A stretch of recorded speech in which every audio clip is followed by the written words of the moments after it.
по мере сил участвую во всех мероприятиях, которые проводятся в рамках данной платформы. Лиля Мархаева, да, добрый день. Это вот, скажем так, коллега, с которой мы будем сейчас вместе работать, я так понимаю, ну, работать в том плане, чтобы организовывать процесс сегодняшнего мероприятия. Вот. Так, мы, наверное, еще должны немножко подождать. Первый выступающий, я так понимаю, у нас готов. Но пока есть время еще. Минут 5 точно. Так. Да, хорошо, я готов. Здравствуйте всем, рад знакомиться. Да, мы немножечко, наверное, подождем, пока сейчас у нас еще должны люди подтянуться, по крайней мере, на 5 минут у нас, я так понимаю, в 0:05 должно начаться все мероприятие. 0:10, даже 0:10. Потом, Шон, мы вам предоставим, в общем-то, слово, и, конечно же, вы поведаете вашу тему. Хорошо. Все-таки рабочее время, я тоже тут только что, можно сказать, с корабля на бал, ну, по крайней мере, у нас в европейской части, у нас еще не вечер, нам еще нужно как бы частично еще находиться на своих рабочих местах, ну вот, я тоже прибежал. Так, люди подключаются, что очень приятно.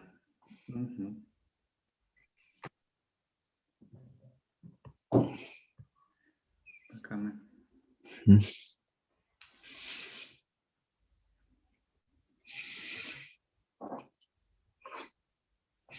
Лиля, у вас сколько сейчас время? У нас 2 часа, московское время. Мы живем по Москве в Чебоксарах, а вы? Иркутская область, 7 часов. 5 часов разницы получается. Да, да. Понятно. Понятно. Ну вот. С одной стороны, вам хорошо, но потом вам спать захочется. Думаю, будет очень интересно. Я буду слушать, конечно же. Мне самой интересно, потому что у нас семья, да, вот лично моя семья, она саха-бурятская, и в идеале мы должны изучать 2 родных языка, и якутский, и бурятский, но, конечно, у нас пока не так хорошо получается, но мы стараемся. Будем учиться у вас. У кого именно? У нас у всех, я так понимаю, да? Да, у докладчиков, я думаю, сегодня собрались очень интересные докладчики, я вот посмотрела и список, да, и откуда они, да, и чем они занимаются. Очень интересно слушать их опыт, да, и как они развивают, растут в двуязычии. Конечно. Я сожалею о том, что я не могу присутствовать до конца конференции, потому что, да, это будет очень интересно делиться опытом. Конечно, вот мы все живем как бы вот в разных концах вот Российской Федерации, но все-таки думаю, что у нас всех как бы общий опыт в этом плане, вот в плане вот многоязычия, двуязычия, и поэтому, но, к сожалению, мне надо скоро после своего выступления идти. Ну, а записывать будете, да, вот конференцию? Да, конечно, обязательно будет запись. Отлично, И потом мы это будем отлично. выкладывать в интернете, ну, во-первых, во всех пабликах и в группах. И поэтому вы сможете потом обязательно посмотреть все, что вас интересует. Отлично. Отлично, да, отлично. О. Пока мы ждем. Пока ждем. У нас есть время. Минут. Я думаю, можно потихонечку начать. Такие напомнить регламент. Да, пока такие вот служебную информацию предоставить я могу на себя. Да, хорошо, да, пожалуйста. Да, напоминаю наш регламент, да, это докладчик выступает 15 минут, и у слушателей, у участников есть 5 минут на вопросы к докладу, да, и к обсуждению тезисов. Также свои вопросы задавайте в комментариях в чате конференции. Так, и обязательно, да, просим, чтобы докладчики приветствовали, да, и были вот вводные слова на своем родном языке. Так, что еще? Шон, я не знаю, на каком языке вы будете приветствовать, извините, что я перебиваю. Какой ваш родной язык? Или какой родной язык вы представляете? Это такое немножко понятие, в русском языке немножко такое расплывчатое. Да, это, ну, иногда, понимаете, я забываю, что тувинский не является моим родным языком. И часто у меня вот шутка, вот на сцене, вот когда работаю, выступаю в качестве ведущего, там скажу на русском народу, что позвольте, пожалуйста, вас поздравлять на родном языке, и потом начну по-тувински говорить. И это некоторым непонятно, почему он по-тувински. Ну да, вот по-тувински, по-английски, конечно, будем. Но да, вот уместно, наверное, здесь будет по-тувински приветствовать, конечно. Конечно, конечно. Я просто это к слову. Так, Артем Федоринчик что-то хочет сказать. Он поднял руку, или это радостный возглас чего-то? Нет, там радостные возгласы есть другие смайлики. У меня конкретный вопрос. В программе заявлено, что мы 5 часов заседаем. Это верно или нет?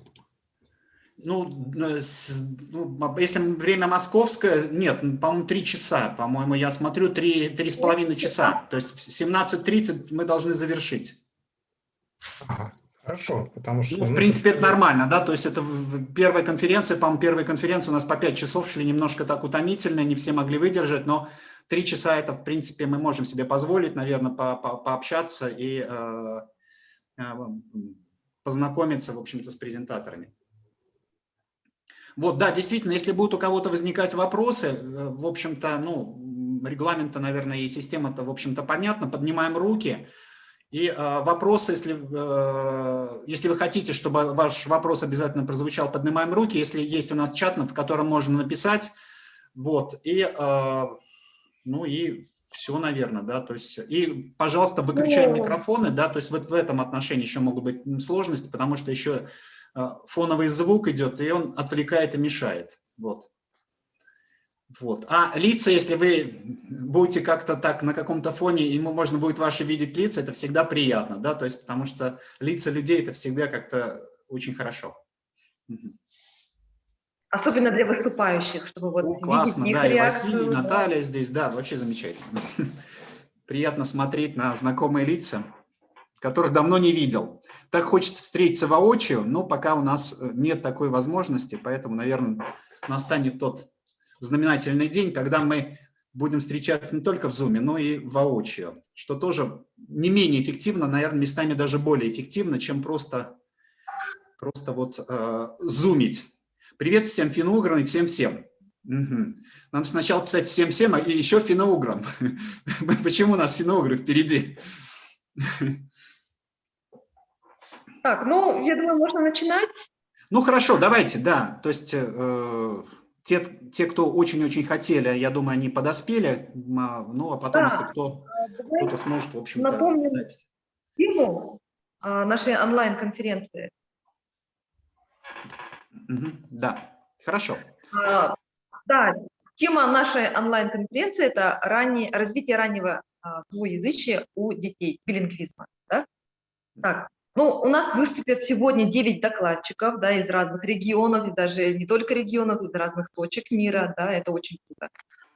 Так, ну, Саша, давай я тебе дам слово представить нашего первого докладчика. Так, я точно помню, что его зовут Шон, но, по-моему, фамилия у него такая очень забавная. Если я правильно прочитаю, Куирк, да? Да, я прошу прощения Куирк. за вот английский язык, это всегда вызывает какие-то сложности, скажем так, у меня. Произнести, по крайней мере, там, с этими транскрипцией и так далее. Да, Куирк. Куирк, да, очень... Интересно, да, то есть, в принципе, что оно означает, но это не тема сегодняшней конференции, это, наверное, в следующий раз. Ну что, Шон, я, наверное, сразу вам предоставлю слово, прошу прощения, я не очень хорошо вас лично знаю, и, естественно, ну, до этой конференции я даже не знал о вашем существовании, теперь вы... Ну, я понимаю, что, наверное, не только я, но и многие, поэтому, может быть, 2-3 слова. Сначала вы приветствуете на вашем родном тувинском языке, потом 2-3 слова о себе и, соответственно, тема вашего доклада. И ну, прошу, предоставляю вам слово. Саша, можно я перебью? У меня есть Да. информация о Шоне. Можно я расскажу? Конечно, конечно. Я потому что... с удовольствием хочу это прочитать. Да, Шон Хуирк – это американский исследователь горлового пения. Он заслуженный артист Республики Тыва, сотрудник Центра развития тувинской традиционной культуры и ремесел, воспитывает 5 детей на 3 языках, на тувинском, на английском, на русском. Я Супер, считаю, Шон, я просто впечатлен. Там Не забывайте, что Россия большая страна, вы должны доехать до всех регионов по мере своей возможности, потому что вы очень хорошая, в общем-то, то есть тот пример, что, ну, я не знаю, как можно себя вести и какие должны быть, может быть, иностранцы, и что иностранцам тоже интересно, и они учат региональные языки, то есть вообще это очень здорово.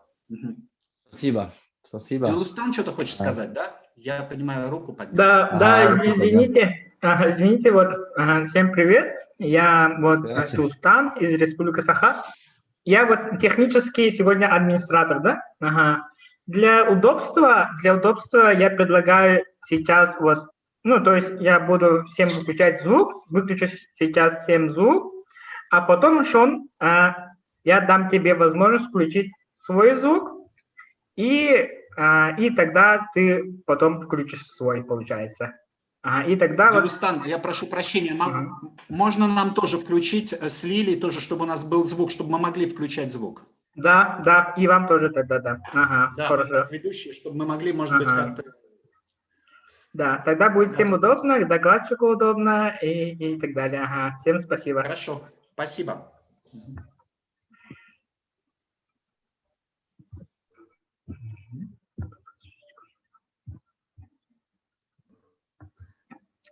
Сейчас можно начать, да? Да, уже можно. Да, давайте.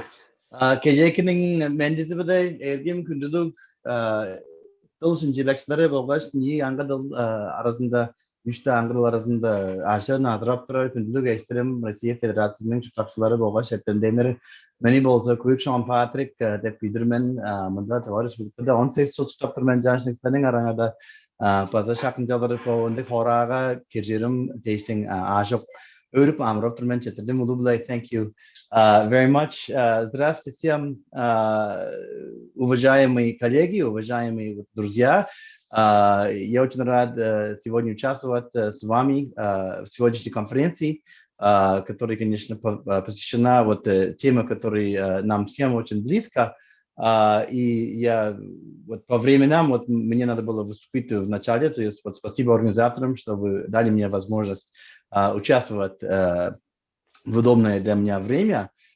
И хотя я не могу до конца участвовать в сегодняшней конференции, буду ждать с нетерпением запись конференции, потому что я думаю, что сегодня мы будем делиться опытом очень огромным и очень надеюсь, что мы друг от друга можем учиться разные стратегии и вот как бы для развития вот родных языков, национальных языков, именно на территории Российской Федерации и в мире в общем. И я сегодня участвую в этой конференции, чтобы вами делиться своим опытом, как иностранец, который проживает на территории малочисленного народа Российской Федерации. Этот народ, это тувинский народ, традиционные обитатели территории Республики Тыва. Республика Тыва, конечно, известна в мире из-за своей музыки, особенно горловое пение. Это именно учиться горловому пению. Я приехал сюда 18 лет назад, будучи молодым ученым. Приехал сюда учиться и усваивать исполнительское мастерство горлового пения. Судьба у меня была такая, я домой, короче, не поехал, я сюда приехал, влюбился в тувинскую культуру, быстро усваивал и русский, и тувинский язык, и начал учиться у Тувинского национального оркестра, потом стал даже музыкантом в этом оркестре, изучал горловое пение, стал исполнителем горлового пения, и в конце концов тоже как бы встретил свою судьбу здесь, влюбился в мою супругу Светлану Станиславовну, которая выросла на Чабанской стоянке в Судковском Кожуне. Кожун – это наше название район Республики Тыва. У нас с Светланой есть 5 детей.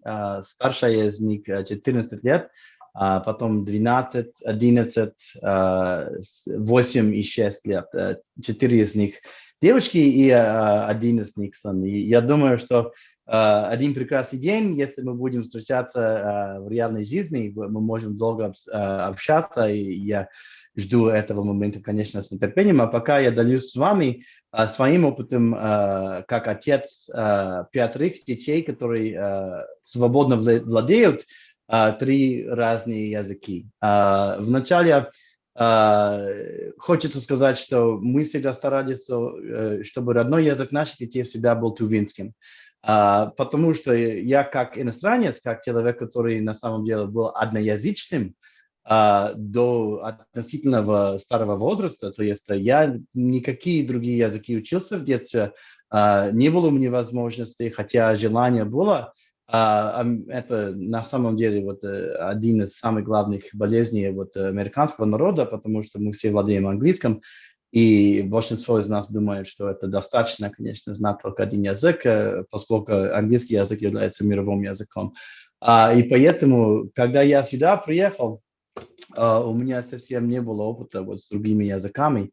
Как человек, посторонний человек, человек, который приехал извне культуры тувинской, когда наша первая дочка родилась, я обязательно как патриот, как любитель тувинского языка ставил перед собой такую цель, чтобы их родной язык всегда был тувинский. Интереснее в том, что это был в 2007 году, и тогда это относительно легко было, чтобы дети быстро усваивали тувинский, потому что, я думаю, что эта тема, наверное, в течение этой конференции будет повторяться часто. Тема, конечно, интернета, тема связей, тема, конечно, телефонов, карусель и так далее. Я думаю, что упоминается эта тема много раз вот в ходе вот наших выступлений. В 2007-2008 году, когда родились мои первые дочки, они всегда вот по-тувински с мамой разговаривали, а наоборот для меня, я опасался тем, что они не будут учиться английский, потому что я боялся, я здесь в республике, я единственный носитель английского языка, и я боялся того, что они только будут по-тувински говорить. То есть это состояние даже тувинского языка было так хорошо тогда, что тувинский язык имел превосходство, имел преимущество в этом плане. И моя старшая дочка на самом деле, она даже русский язык не знала прям до 1 класса, потому что она здесь в Туве не ходила в садик. То есть с ними было очень легко. Просто родились, я с ними всегда вот по-английски разговаривал, и все остальные наши родственники всегда мы успели очень легко создавать среду тувинскую. Если возьмем моих младших детей, тогда это другая история уже, потому что, во-первых, они с малых лет ходят в детский сад, и, к сожалению, я думаю, что эта тема тоже у нас часто повторяется. К сожалению, политика такая сейчас, что тувинского языка почти нет в детских садах. И эта проблема, я думаю, что мы все ощущаем очень сильно, потому что, конечно, мы все признаем, что в самом раннем детстве надо знакомить детей со своим родным языком. И особенно, когда родной язык является языком меньшинства, это очень-очень важно. И поэтому сейчас, наоборот, дома я стараюсь со своими маленькими детьми тоже с ними по-тувински разговаривать, потому что они прекрасно английский знают. Хотя маленькие ни разу не были в Америке, у них английский просто от старших сестер и старшего брата, у них английский есть, и они все смотрят YouTube, все смотрят телевизор на английском. На самом деле во время пандемии у нас проблема была в том, что дети начали забывать и тувинский, и русский, потому что мы все здесь находились в домашней среде, и исключительно почти. Но мама, конечно, до сих пор по-тувински разговаривает, но между собой дети мои предпочитают по-английски разговаривать. То есть, конечно, это нам очень повезло в том, что я являюсь носителем, и мама, конечно, моя супруга, она тоже сильно предпочитает свой тувинский язык, но на самом деле эти обстоятельства меняются на глазах. То есть даже вот в течение моих 18 лет здесь, в Туве, если когда я приехал, не было угрозы почти насчет состояния тувинского языка, сейчас мы каждый день видим эту угрозу. У Тувы нет такой истории, как другие национальные республики России, которые присоединились к Российской Федерации, то есть присоединились к культуре большинства к Советскому Союзу, Российской империи давным-давно. И у этих республик, конечно, длится эта история очень долго. В Туве тувинский язык как бы почти всегда имел преимущество. А сейчас это быстро, друзья, это очень быстро меняется. И это, конечно, очень больный и очень такой страшный момент, который, конечно, требует усилия. И поэтому единственное, что мы делаем здесь, я, конечно, могу с вами в этом плане только делиться своим собственным опытом. Мы каждый день стараемся учиться, почему это хорошо знать разные языки. Я всегда своих детей говорю, что это хорошо, это можно, это всегда будет преимущество, если вы будете владеть разными языками. Потому что я был удивлен тем, что когда я сюда приехал, было понятие, что если хотите, я думаю, что вы, очень много из вас тоже столкнулись с таким понятием, если вы хотите, чтобы ребенок хорошо учился один или другой язык, вот, например, русский язык, тогда исключительно надо ребенку учить только на этом языке. И это, конечно, я могу сказать с гордостью, что это, конечно, ложь, и я думаю, что все, конечно, это для вас как бы не новая информация, но мои дети, да, вот, как сказать, являются примерами сейчас для своих друзей, даже и для тувинского народа, потому что их друзья их увидят, и они видят и слушают, как они свободно разговаривают по-английски, как они по-русски и по-тувински свободно разговаривают.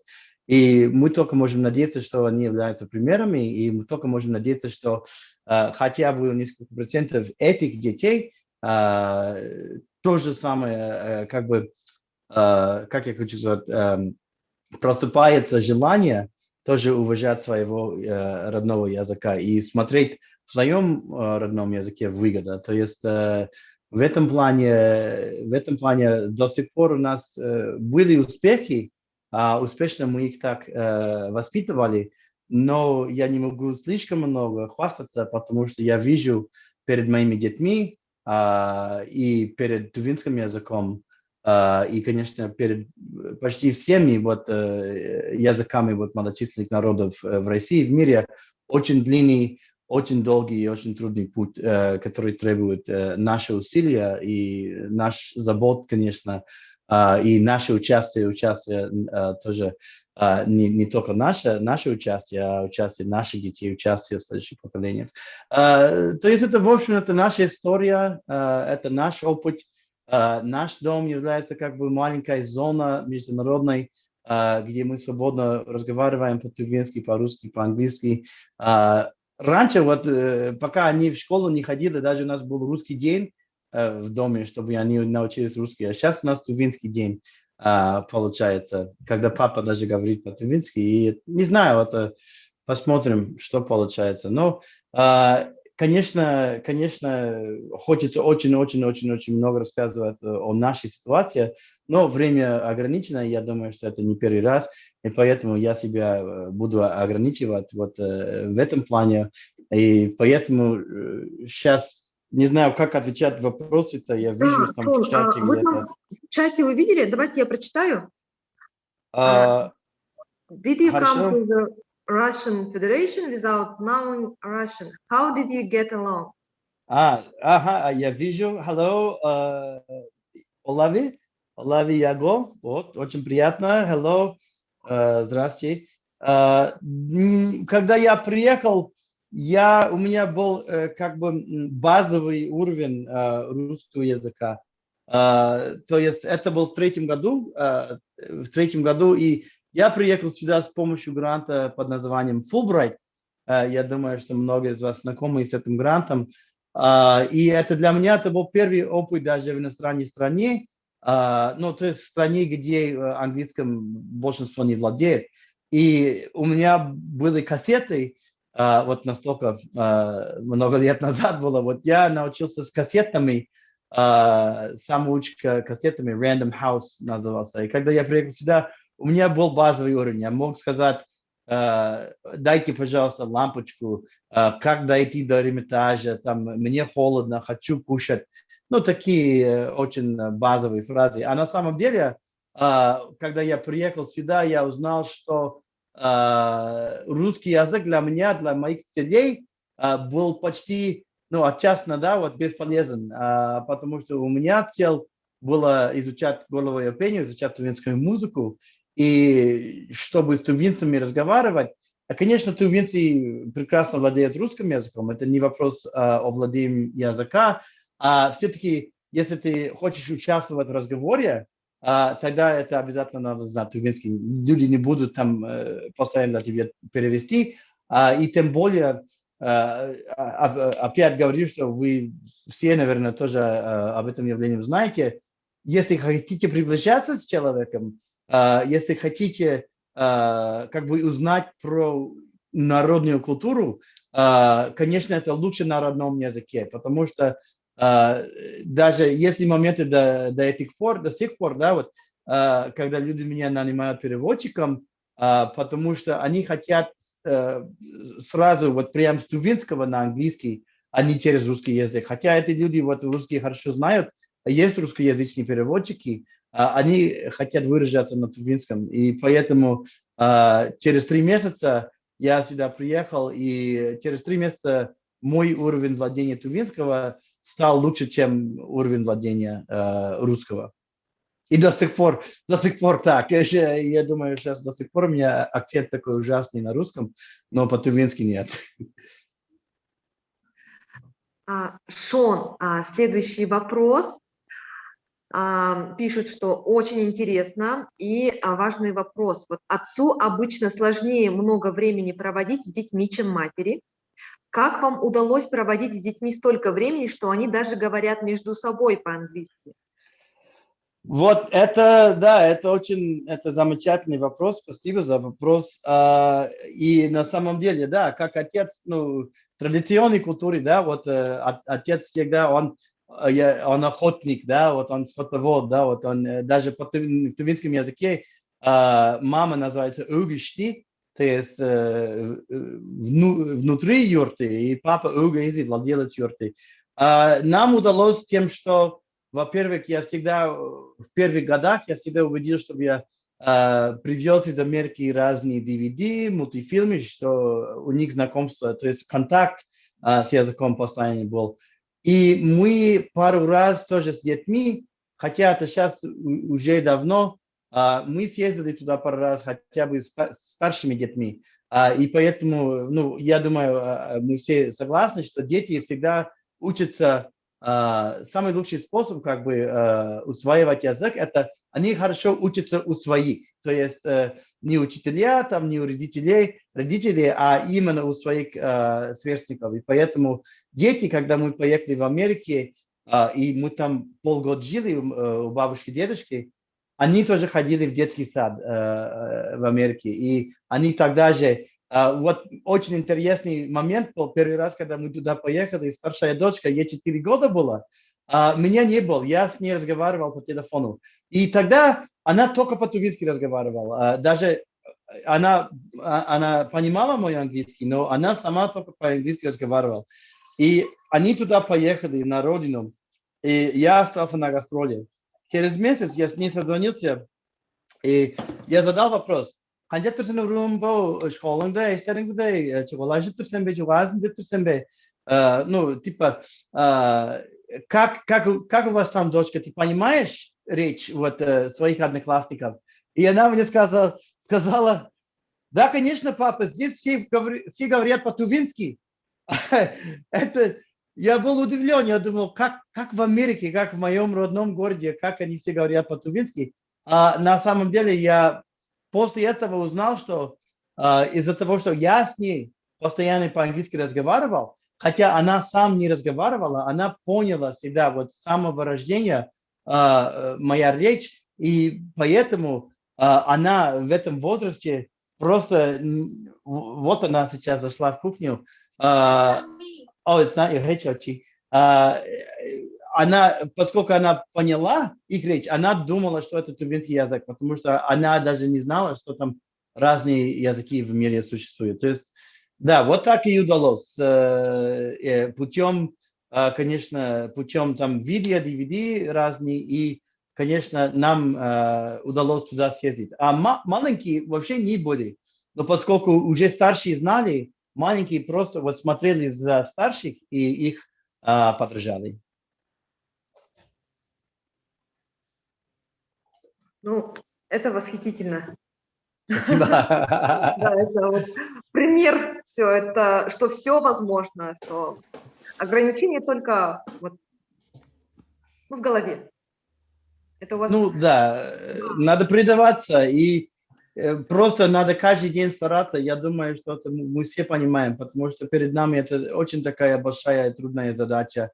И были времена, когда я просто думал, что они никогда не будут разговаривать либо по-английски, либо по-тувински. А просто сдаваться нельзя, я думаю, просто нельзя оставаться. Да, конечно, Шон, очень да. Здорово. Там еще, Спасибо. смотрите, еще один такой небольшой, не то что больше комментарий, наверное, чем вопросы. Очень актуально про детские садики. Как сказал Да. один из ученых Кабардино-Балкарии, детские сады являются киллерами родных языков. Да, да. Вот. Точно, это везде. Я думаю, что вот во всей России мы можем так и говорить. Раньше у нас, например, вот моя дочка, все группы были тувинцы, все в группе. Был один русский мальчик, а этот мальчик прекрасно владел тувинским, потому что он вырос в тувинской семье, он приемный сын был. И все воспитательницы, все были тувинцы, а все равно их заставляли по-русски разговаривать. Это я просто удивлен, да. И конечно, вся наша работа, конечно, начинается в семье. Мы все должны как бы участвовать в этом бою, но все-таки государство тоже должно принимать усилия. И я думаю, это для вас не новая информация. Да, это киллеры, потому что все с самого детства начинается. Да, я Хорошо, спасибо, Шон. согласен. Еще один небольшой комментарий. Спасибо. Я сейчас, подождите, еще комментарий. Ага. Мной замечен, что некто это пишет, сейчас у меня тут плохо видно еще. Кто пишет? Наталья Антонова. Мной замечено, что никакой виртуальный книжный пример не помогает родителям убедиться в том, что... мне не очень удобно видно здесь. Давайте я прочитаю. Что да, ребенок прочитайте, может, а то у меня плохо. Да, здесь. Что ребенок может успешно расти одновременно на нескольких языках. Только тогда, когда взрослые видят живые примеры дву- и трёязычных детей, рядом со своими детьми, например, в детском саду, они верят в такую практику. Да, это точно. Рядом с своими детьми, например, в детском, они верят в такую практику. А ты замечал такое? Вот вопрос был такой больше. Да, я тоже заметил. Вот я вам повторно говорю, не просто тем, что мы владеем тувинским, да, а тем, что владеем тувинским и английским, потому что все начинается именно вот в детском саду, все начинается в школе. И если другие дети смотрят, и потом они рассказывают своим родителям, что мама, папа, вот есть такая девушка в моем классе, она прекрасно по-тувински говорит, и английский говорит, и русский говорит. Да, только тогда. То есть вот вся наша работа, одновременно, да, вот это начинается, конечно, снизу наверх, но сверху тоже вниз. И поэтому, да, я только надеюсь, понимаете, вот ситуация у нас всех вот такая сложная, я только надеюсь, что таким образом можем как бы внести свой вклад в эту борьбу сохранения вот родных языков. И да, я просто надеюсь, что вот друзья, например, вот когда они сюда, их друзья, вот когда они сюда приходят играть, я с ними только по-тувински разговариваю, вот своими детьми только по-тувински. И когда эти дети по-русски разговаривают, я просто призываюсь, говорю, не знаю русский, и поэтому они удивляются, тут перед ним стоит там белый американец, который по-русски не говорит. И надеюсь, что хотя бы у 5-10% у них начинается мышление о том, что вот мой язык тоже прекрасен, мой язык тоже нужен, и у моего языка тоже есть выгода. Хорошо, спасибо огромное, Шон, было очень интересно. Действительно, для меня было тоже очень много открытий. Вы очень хорошо говорите по-русски, я не говорю по-тувински, поэтому я думаю, что вы говорите не хуже. Вам огромных успехов, я думаю, выражаю, в общем-то, общее такое пожелание всех участников этой конференции. И дай бог, чтобы вам было больше возможностей, в общем-то, своим примером убеждать и внушать необходимость у других тувинских и не только тувинских, в общем-то, родителей говорить со своими детьми на родном языке. Спасибо. Да, Другие спасибо. вопросы мы, наверное, мы не будем уже Да. озвучивать, потому что дискуссия у нас Потому немножко что может затянуться. Мгм. Мы передадим слово другому человеку. Да, ведь, Лиля? Да-да-да. Вы представите ли мне? Да, я представлю. Я с радостью хочу... Ну, сначала я хочу поблагодарить. Я сама лично не поблагодарила Шона. Хотела еще на английском. Ну, у меня английский не такой хороший, но Шон, thank you very much. Your story was so inspiring. Вдохновляющий. Вот, спасибо большое. Так, и представляю следующего докладчика. Тема – это билингвальное образование в Республике Саха-Якутия глазами общественника и родителя. Выступает Вильяна Никитина. Она выступала, кстати, не один раз, я точно знаю. Вильяна, вам слово.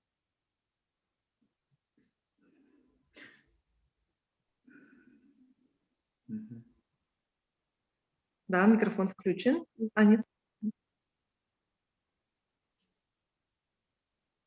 По времени немножко сдвинулись, но 5 минут, я думаю, мы, в общем-то, выдержим ритм и так далее. То есть всем предоставим слово, дадим возможность высказаться. Вильяна здесь, не здесь? Ну и что-то я не вижу даже. Здесь, но микрофон у нее не включен. Все, включен.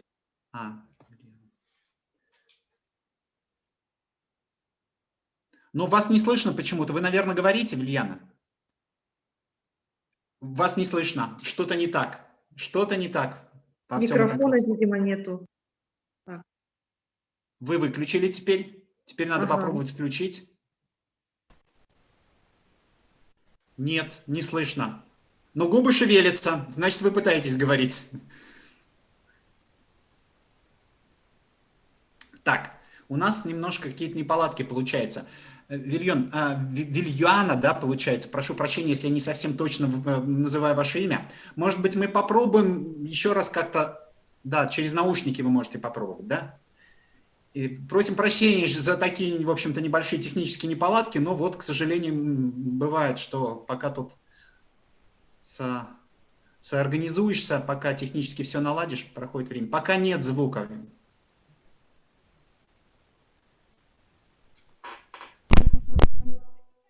Есть. Нет.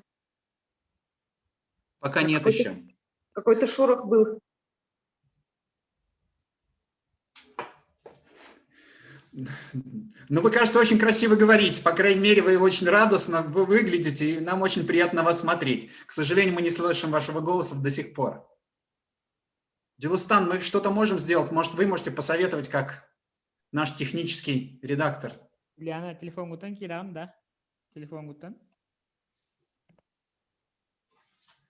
Мы можем понаслаждаться якутской речью, я так понимаю, между делом.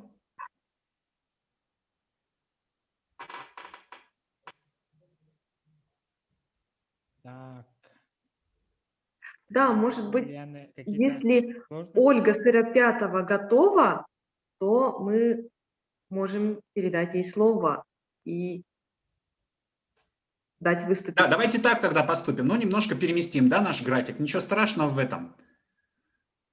Мгм. Ольга, Дилустан, может быть, Ольге дадите, в общем-то, микрофон? Ага, сейчас. Слышно меня? Слышно, слышно, Оля. Здравствуйте. Ну, в Давайте я принципе, представлю. Оля Сыропятова, она живет в Перми, удмуртка и автор проекта «Зарни Бугаре», если я правильно Мгм. прочитала. Да. Все, пожалуйста. я вкратце хочу... сначала хочу поблагодарить организаторов. Так, куда это все делось? Спасибо вам большое, что дали такую возможность выступить у вас на площадке. Так неожиданно я думала, как же представить свой курс, только думала, и здесь предложение поступило. Спасибо вам большое. И спасибо тоже слушателям, что, возможно, может, заинтересуетесь. Вы не Вкратце, стесняйтесь, может, по-удмуртски это сказать. Мы будем счастливы. Несколько слов, буквально приветствия. там будут в тексте слова. Хорошо, хорошо. Я хочу вам вкратце рассказать о себе. Меня зовут Ольга Сыропятова. Я родилась и выросла в деревне Безмешур Кизнерского района в Удмуртской республике. В 2006 году закончила УДГУ по специальности филолог, преподаватель удмуртского и английского языков. В настоящее время практикую оба языка, удмуртский и английский, с детьми. В 2011 году вышла замуж и переехала жить в Пермский край. Живу сейчас в поселке, абсолютно русский поселок. То есть в Пермском крае, как вы знаете, есть удмурты, компактно проживающие, но мой поселок туда не относится, только русские. Муж русский, я удмуртка. С рождения моих детей я разговариваю с ними на двух языках, на русском и удмуртском. И для всех знакомый принцип «один родитель, один язык» для моей семьи не подошел. Мы пошли по другому пути. То есть я со своими детьми с рождения разговариваю на двух языках. И у меня в то время не хватало знаний. Я не знала, как построить правильно обучение на двух языках, и удмуртскому, и русскому. И, конечно же, допустила ошибки. И только поэтому я думаю, что мой сын так поздно заговорил на удмуртском языке. Он только в прошлом году сказал свое короткое предложение на удмуртском языке. 4 годика. «Вай майтал», что значит «дай мыло». И говорил всего лишь около 8 слов на удмуртском языке. Но я стала задумываться, что-то идет не так, что это очень поздно. 4 года сказать, хотя каждый день говорю вроде как на удмуртском языке. То есть влияние русского языка все-таки было больше. И уже начала рыться, слушать вебинары, читать книги про билингвизм. И здесь наткнулась на Марию Елисееву. В будущем я уже хотела английский включить со своими детьми. И здесь встретилась с Марией Елисеевой. Взахлеб читала ее книги, слушала вебинары. И здесь открылись глаза, что я делаю не так. И вот уже практикуя свои новые знания на своих детях, я увидела, как эффективно это и быстро работает. Дочь уже в 1 год, 11 месяцев сказала свое первое удмуртское предложение. «Понву», что значит «налей воды». И более 10 слов на удмуртском языке говорила. И вот двое детей и 2 разных подхода. И мне вот это вот все захотелось объединить, систематизировать, и я написала свой курс «Удмуртский язык для детей» «Зарни Бугаре», полностью основанный на моем опыте, рассчитанный для детей от 3 до 9 лет. В данный момент я не работаю, сижу в декрете. Вот в свое свободное время пишу, доделываю свои курсы. И сейчас вот хотела бы показать вам, презентовать свой курс, что и как получилось, для кого он рассчитан. Этот курс у меня рассчитан для детей от 3 до 9 лет. Для русскоговорящих, возможно, есть мамочки, которые хотят своих детей обучить удмуртскому языку, которые понимают удмуртский язык, но не говорят на удмуртском. Для воспитателей, учителей, я так думаю, подойдет этот курс, которые работают с русскоязычными детьми и обучают их удмуртскому языку. Так, для детей, вот у нас много девушек из Удмуртии, которые, выйдя замуж за границу, учат своих детей удмуртскому языку. И там за рубежом практикуют сразу с детства изучение нескольким языкам. И вот тоже также, думаю, подойдет этот курс для тех детей, которые с рождения и в последующем изучают 2 и более языка. Этот курс не подойдет для детей, уже которые разговаривают в совершенстве на удмуртском языке. Как, значит, построен курс? Он рассчитан на 2 месяца, чтобы мягко погрузить ребенка в удмуртский язык. Значит, 2 правила, которые основные, по которым я работаю в этом курсе. Без перевода уроки проводятся на русский язык. Используется мимика, жесты, эмоция. Для прохождения курса, значит, нужен телефон, либо планшет, реквизиты для урока, которые будут прописаны в плане, и хорошее настроение. Как будет проходить обучение? Дистанционно, получив ссылку на курсы на электронную почту. И что даст этот урок, вернее курс, 2-месячный курс? Мягко погрузит вашего ребенка в изучение удмуртского языка. Ребенок будет полностью понимать, о чем говорится на уроках. Возможно, я очень надеюсь, что скажет слово, первое свое слово, либо словосочетание, либо предложение на удмуртском языке. Потому что, глядя на своих детей, когда они у меня вот смотрят эти ролики, они прямо повторяют предложения из роликов. Моя это основная цель, чтобы ребенка мягко погрузили в удмуртскую речь. Вот.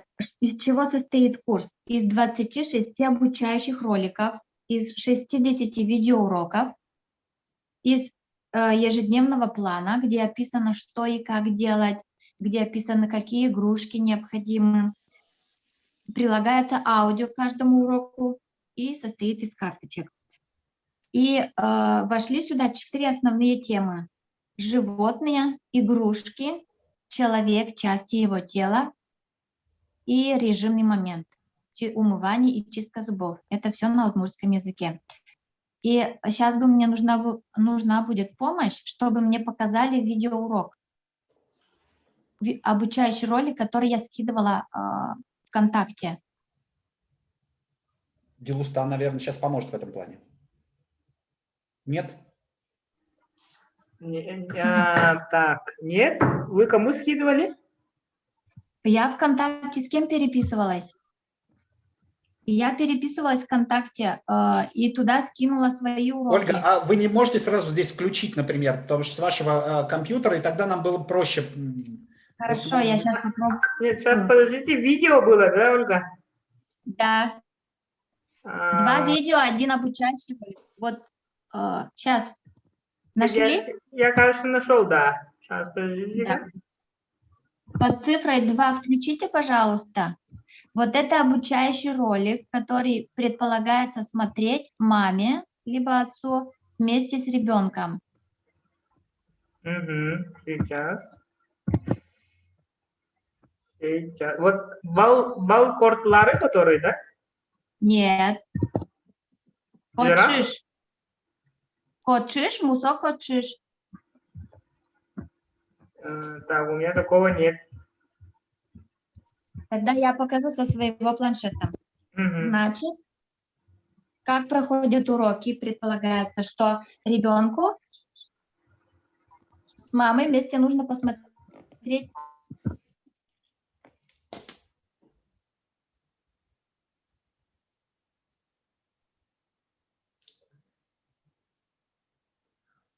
Ольга, вас не слышно. Вы, по-моему, то ли звук выключили, то ли... Или Дилустан, можете помочь? Муса. Алло, А теперь а так слышно. слышно? Да, слышно. Слышно. Так, еще раз покажу ролик. Вот он короткий очень. Этот ролик Хочешь? Да, слышно? хочешь. Танисолен, шиньосыз, нырыз, пельосыз, юкьосыз, быдьосыз, быжыз. Мусо хочешь, мусо. Мон яратишко хочешь. Вот это был пример обучающего ролика, который закладывает понимание без перевода для ребенка, который поможет в последующем строить в процессе игры речь. И также вот из уроков состоит. Хочешь, хочешь. Вот прилагаются уроки, по которым нужно будет маме провести урок. Ой, да не идем. Мяу, мяу. Ой, что хочешь. Танисолен, шиньосыз. Таис, ымыз, нырыз. Нож таисолен, муюкьосыз. Муюкьосыз. Таис хочешлен, пельосыз. Таис подьосыз. Ну, быжыз, быжыз. Мусо, мусо хочешь. Мон яратишко хочешь. Вот это был образец вот урока, который нужно провести с ребенком. Поиграть. Другими словами, вот ребенок, если с мамой посмотрит на этот видеоурок, ему без перевода должно быть понятно, о чем, как играть с ребенком. И вот этот же урок потом уже мама с ребенком проводит и играет, вот, предположим, с этой кошкой. Получается, Ольга, согласно вашему курсу, ребенок должен, для него это учебный процесс происходит. Это речь идет о каких детях? Дошкольных детях, я правильно понимаю, да, дошкольниках? От И он 3 от 3 до 9 в обыденной жизни вы какой язык используете? Русский, получается? Кроме вот этого кроме удмуртских роликов? Я в обыденной речи использую 2 языка, русский и удмуртский. А как То вы их есть, разделяете? вот разделяю следующим образом. То есть у нас, если приходят русские родственники со стороны мужа, я говорю с ними на русском языке. И когда мы читаем русские книги, я только говорю с ними на русском языке. Вот разделение такое. А в остальное время я говорю на удмуртском языке. Мгм. Вот немножко сложность в том, что, да, есть, я же говорю, что принцип один родитель, один язык в нашей семье не подошел. Были кто против, и поэтому я с ними разговариваю на 2 языках. И чтобы заинтересовать, чтобы соблюдать баланс между языками, приходится что-то придумывать, чтобы ребенка заинтересовать. Вот. Мгм. Что-то понятно? Нет, Есть нет, я все какие-то прекрасно вас понимаю, я сам в теме, очень даже сильно в теме скажу, и поэтому, да, я вас понимаю, что вы хотите сказать, да, то есть, в принципе, ага. Ну, есть Просто много деталей, инфо, конечно, я много вопросов бы задавал, но тут, наверное, может быть... Оля, Так, в чате задают вопросы. Да. Вопрос. Я правильно понимаю, что муж ваш не понимает удмуртский? Если бы муж хотя бы в общих чертах понимал, было бы проще, наверное. Микрофон, не слышно вас. опять звука нету, что-то А сейчас Слышно. слышно? слышно? Да. Мгм. Да. Я слушаю. Так, меня не слышно было, да? Я Слышно прочитала. щас? Да, сейчас слышно. Так, вопрос. Я правильно понимаю, что муж ваш не понимает удмуртский? Если бы муж хотя бы в общих чертах понимал, было бы проще, наверное. Даже речь не о том. Здесь, скорее всего, среда. больше русскоязычная среда, плюс родственники часто бывают, поэтому приходится переходить на русский язык. И поэтому, чтобы найти баланс, раз в выходные, когда я уже больше с детьми провожу, когда они в садик не ходят, вот тогда уже больше получается у меня общаться с ними на удмуртском. Ольга, сколько лет вашим детям получается? Так, Вадиму в июне будет 5, дочке 2 и 3, 2 года 3 месяца. Они оба разговаривают, они хорошо понимают. У меня Вадим полностью понимает, когда говорить на удмуртском, когда на русском. То есть он сам говорит: переключись, мама, на удмуртский язык. Единственное, вот его надо постоянно, ну это, как сказать, тормошить, напоминать: Вадим, я говорю на удмуртском, говори на удмуртском. Вы как это говорите? На каком языке вы говорите эти слова? Я когда обращаюсь на удмуртском, если я прошу, то на удмуртском, он говорит на удмуртском.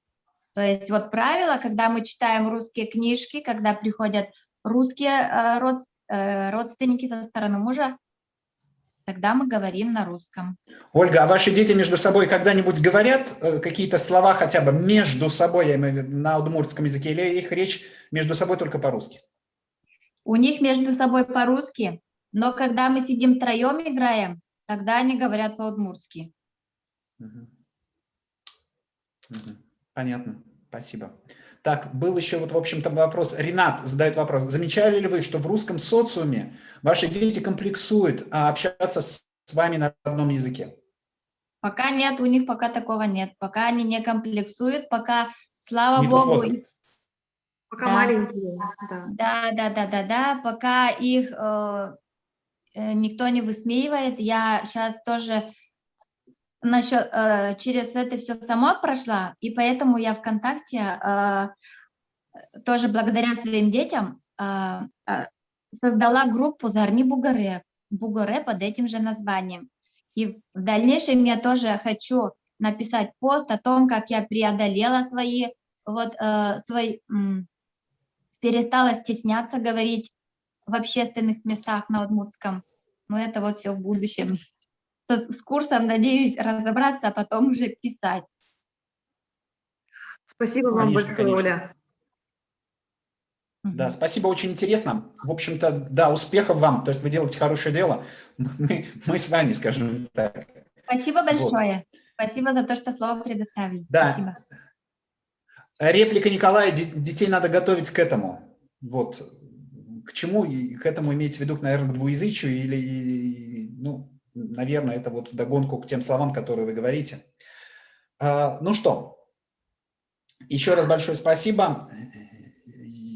И, наверное, Тау. Так, есть еще небольшой комментарий. В полностью русскоязычной среде сохранять и развивать удмуртский язык очень сложно, ведь так как очевидно, что там не стесняются говорить на родном... Теперь у меня уже... Так как очевидно, что там как бы нет практической необходимости. Я так и не поняла, почему должны стесняться говорить на удмуртском. Ну, вот это мы, наверное, уже к следующей презентации. Да, Оля, я бы хотела пожелать вам идти вперед, не сдаваться, и вы большая молодец. Вот, это пример для многих родителей, для всех родителей. Так, ну, мы идем дальше. Вильяна у нас подключается, да? Вильяна, слышно? Слышно, да, теперь? Слышно, да. Очень хорошо. Я настроила компьютер. Эгени баргытын бұл саха сирилиттен эгардалибин, итистин игирах эгардабин, игирахатердабин. Я всех вас приветствую и, начну, да, ранний билингвизм у нас сегодня. Начну рассказывать о себе, а потом об общественной деятельности и перейду вот к личному опыту. Мое имя Вилюяна означает слияние двух значимых рек Якутии, Вилюй и Яна. Я являюсь счастливым представителем того поколения, которое училось во времена реализации концепции обновления и развития национальных школ в Республике Саха-Якутия. Сейчас вот 23 мая у нас будет 30-летие, юбилейная дата. В народе ее называют национальной концепцией. Она внедрилась вот в 91 году и действовала в 90-е годы, когда как раз я училась. И в это время возрождалась культура, верование, вот, традиции. И мы полностью обучались на своем родном языке. То есть мы учили географию, математику, историю, все на свете только на своем родном языке. И переходили на русский язык только в 9 классе. И, соответственно, мы вот термины знаем и употребляем на 2 языках. Например, мы не вычисляли площадь, да, или там объем какой-либо фигуры, там, жидкости и так далее, да. Биги боллагана бол сабардамы тахарар этибет, но эттик енин болар этибет. То есть все это было на якутском языке. И вот это все прекратилось к 2000 годам. Мы познавали мир на родном языке, и в это время вот, было создано очень много национальных школ, школ с обучением иностранных языков, и я по специальности филолог-преподаватель французского и английского языков. Работала в университете, занималась наукой. Есть научные статьи, учебные пособия по методике преподавания иностранных языков. А общественной деятельностью я занимаюсь уже 10 лет. И я стала языковым активистом в результате того, что мой ребенок, у меня 2 детей, старший сын, сейчас он учится в 10 классе, он не смог поступить в класс и в школу с якутским языком обучения и воспитания. Так называется, не хватило мест. Ага. Не хватило места, и в то время была такая ситуация, что меня вызвали в управление образования города Якутска и начали переубеждать, как будет хорошо, если мой ребенок будет учиться на русском языке, только на русском языке, как это будет престижно. И вот тогда пробудилось мое вот чувство справедливости, патриотизма, и я стала заниматься вот общественной деятельностью и стала языковым активистом. Сейчас в Якутске ситуация такова, ну если в республике там около 700 школ, 800 детских садов, где-то более 50% из них на якутском языке. Обучение ведется на якутском языке, да, но в селах это полностью, до 11 класса там ведется образование на якутском языке. Единственное, что у них учебники на русском у некоторых, да, ну, в основном в старших классах вот, учебники на русском языке. А в Якутске вот 60, допустим, детских садов есть общее количество, и 5 из них с воспитанием на языке саха. Еще есть в других детских садах группы с обучением, то есть с воспитанием на языке саха, и это составляет 35%. Там полностью вот вся среда якутскоязычная. Но какова сейчас проблема? Сейчас хоть и вот в национальных детских садах, хоть вот воспитатели пытаются как-то говорить с детьми на якутском языке, все дети до 12 лет уже, вот до 12 лет теряют наш родной язык. Ну, это, наверное, у вас тоже есть такая ситуация. Это из-за того, что сокращается живое общение в семье. Детям вот дают смартфоны, они учатся говорить с помощью YouTube контента, мультиков на русском языке. В итоге вот тоже моя дочь пошла в национальный детский сад, но там все дети говорили на русском языке, хоть там и родители, ну родители там половина может быть, и родители, и воспитатели пытались что-то делать, чтобы дети говорили, предпринимать какие-то усилия, какие-то действия, чтобы дети говорили на родном языке. Все равно все дети говорили на русском языке. То есть у нас с русским языком нет проблем, как и во многих, наверное, вот регионах у вас, да, проблема с родным языком. Даже вот в детских, национальных детских садах и в национальных школах тоже. Вот в школе у нас в начальных классах полностью и учебники, и образование идет на русском, на родном языке. А потом в средних классах, вот с 5 класса учебники русские, но обучение и воспитание на якутском языке. С 9 класса полностью переходит на русский язык. Вот такая система у нас. И в связи с этим, с тем, что многие воспитатели, учителя начальных классов, родители выражали обеспокоенность того, что вот дети теряют родной язык, мы организовали вот общественную организацию Иетл-Кескиле. Вот Джулус тоже у нас состоит в этой организации.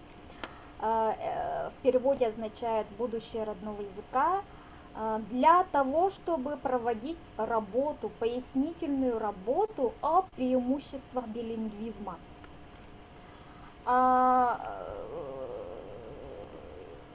Цель вот республиканского общественного движения является проводить, вот то, что я уже сказала, да, проводить пояснительную работу.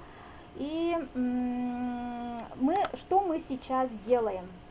Мы проводим семинары по Zoom-связи, допустим, вот на проблемные темы для родителей. Вот, допустим, была тема проблема речи. Сейчас вот у детей, очень многих, у 70%, вот в детских садах воспитатели говорят, у 70% детей есть проблема с речью, то есть они не выговаривают какие-то звуки или вообще поздно начинают говорить и так далее, да. И вот на семинар с такой темой зашли очень много родителей, более 500 было, хотя мы купили только разрешение только на 500 человек, и очень многие не могли попасть туда. Проводила невролог с высшей категорией, кандидат медицинских наук Гульнара Ивановна. И родителям это было очень интересно. Все, конечно, идет на якутском языке. Также, например, вот она же проводила семинар на тему влияния развития мозга на характер ребенка. Там было более 200. И вот воспитание мальчика тоже тема была такая в современных условиях. Выступали психолог, она же мать, этнопедагог, и отец, предприниматель, который имеет частные школы с гендерным воспитанием.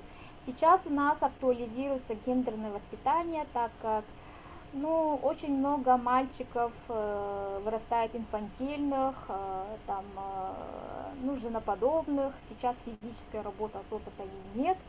Даже в селах такое есть. И вот спикеры во время этих семинаров все время во время семинаров пропагандируют общение с детьми на родном языке. Вот родители, многие родители не понимают, что это проблема. Они думают, что Ну, ребенок говорит на смешанном якутско-русском языке, это ничего страшного. Или же совсем на русском языке, это наоборот лучше для моего ребенка. И вот мы поэтому и как-то пытаемся что-то делать, чтобы достучаться до родителей, что нужно говорить на родном языке, чтобы ребенок овладел не только русским, но и родным языком. Вот еще параллельно строим структуру сети движения. Создаются группы родителей в школах, детских садах, районные группы в улусах, да. И, например, вот в нашей школе национальной гимназии тоже вот начали работу, начали такую работу, и в рамках этой деятельности мы проводим конкурсы среди детей, например, такие как блогерство. Сейчас дети хотят быть блогерами, им это нравится, и поэтому, вот, например, мы проводим конкурс блогерства, то есть они высылают свои видео и там создаем специальные YouTube-каналы и туда вставляем, чтобы еще сахаязычный контент увеличивался. Также мы отправляем напоминалки в WhatsApp-группы родителей о том, что нужно говорить с детьми на якутском языке, что если они не будут этого делать, хотя вот Якутская национальная гимназия, туда родители пришли для того, чтобы их дети говорили на якутском языке, но они сами дома общаются на русском языке, и они сами этого не замечают. Поэтому для этого надо уделять внимание, работать над этим, и мы постоянно напоминаем вот родителям об этом, да, чтобы они не забывали общаться с детьми на родном языке. И также вот у нас есть группа, которая разрабатывает предложения в законы республики, в законы об языках, образовании. Также есть научное сообщество организаций, которое собирает материал для работы с родителями. И в рамках этой работы мы в прошлом году начали исследование уровня владения родным языком детей Саха. Ну, если говорить о билингвизме, тут нужно больше обращать на родной язык, потому что с русским языком, я еще раз повторюсь, у нас проблем нет, да. И вот реализаторы это мы, Филиппова Аина Гаврилевна, это психолог, и я как педагог выступаю, Никитина Вилюяна, и научный руководитель у нас Иванова Нина Иннокентьевна, кандидат филологических наук, научный сотрудник Института гуманитарных исследований. И вот какие у нас результаты, да? Ну, исследование включает несколько методов сбора информации. Опрос проводили в фокус-группе родителей и воспитателей, анкетирование родителей в электронной форме, наблюдение за пребыванием детей в группе, заполнение таблиц воспитателями по выявлению количества по уровням владения языком. И что у нас выявилось? К сожалению, мы успели только 2 села. Город Якутск мы не затрагивали, потому что мы знаем ситуацию. Здесь вообще практически полностью русскоязычные, очень мало детей говорят на якутском языке. Вот, например, в национальной школе проводили опрос среди родителей первоклассников, на каком языке общаетесь в семье, и 40% сказали, что на русском языке. Вот в первом селе, в котором проводили исследование, количество детей, говорящих полностью на родном языке, 34%. говорящих на родном, но использующих отдельные русские слова. То есть они названия цветов говорят на русском языке. Белый, зеленый, красный. Также союзы, потому что там, конечно, очень много используют, да. И говорящих, это 20,5%. Говорящих на смешанном якутско-русском языке, вот сейчас не видно, и только на русском языке 6, ну вот видите, да, результаты. И во втором селе вот у нас 81 опрошенных родителей общаются со своими детьми на якутском языке. Но дети обращаются к своим домочадцам на родном языке только 52%. Вот вы видите, да, родители говорят на родном языке, а дети отвечают на русском или на смешанном якутском языке, это 52%.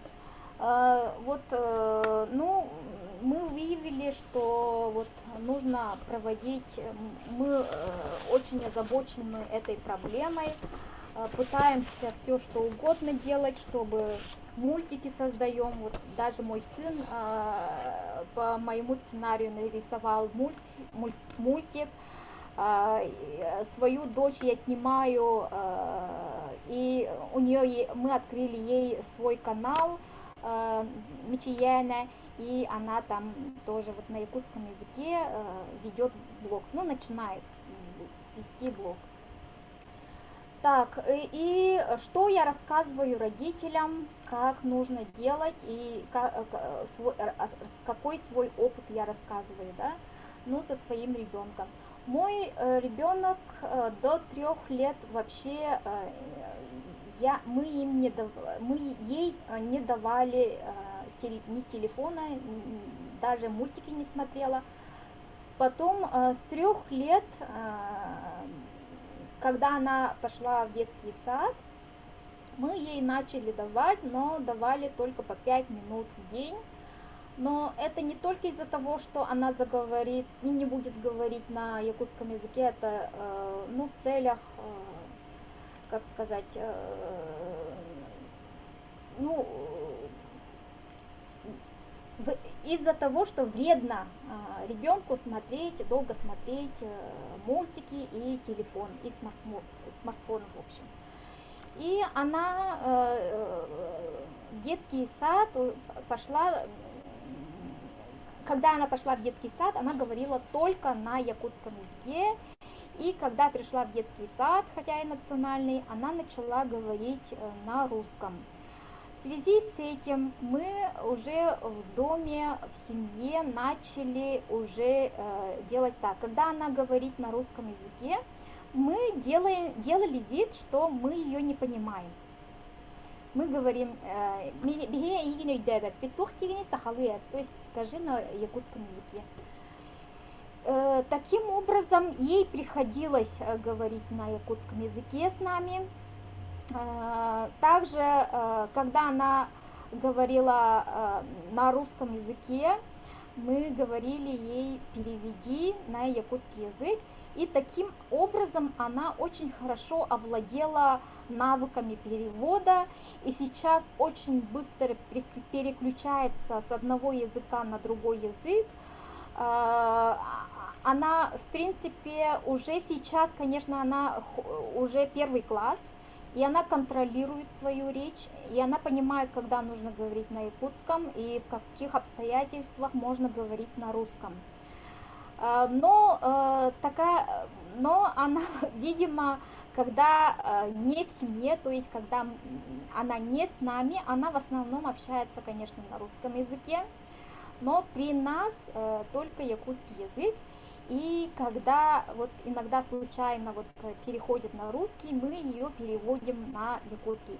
Соответственно, у нас русского языка в семье нет, и таким образом она овладела 2 языками.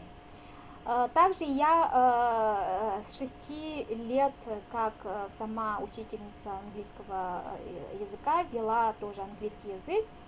Ну, до школы мы учили отдельные слова, и в этом году мы уже ввели фразы, то есть вот делай домашнее задание, иди спать и так далее. Вот ввели такие фразы, и, соответственно, мы вводим уже третий язык. Также вот ей нравится сниматься на видео, и она следит за тем, чтобы у нее были лайки вот у ее блога.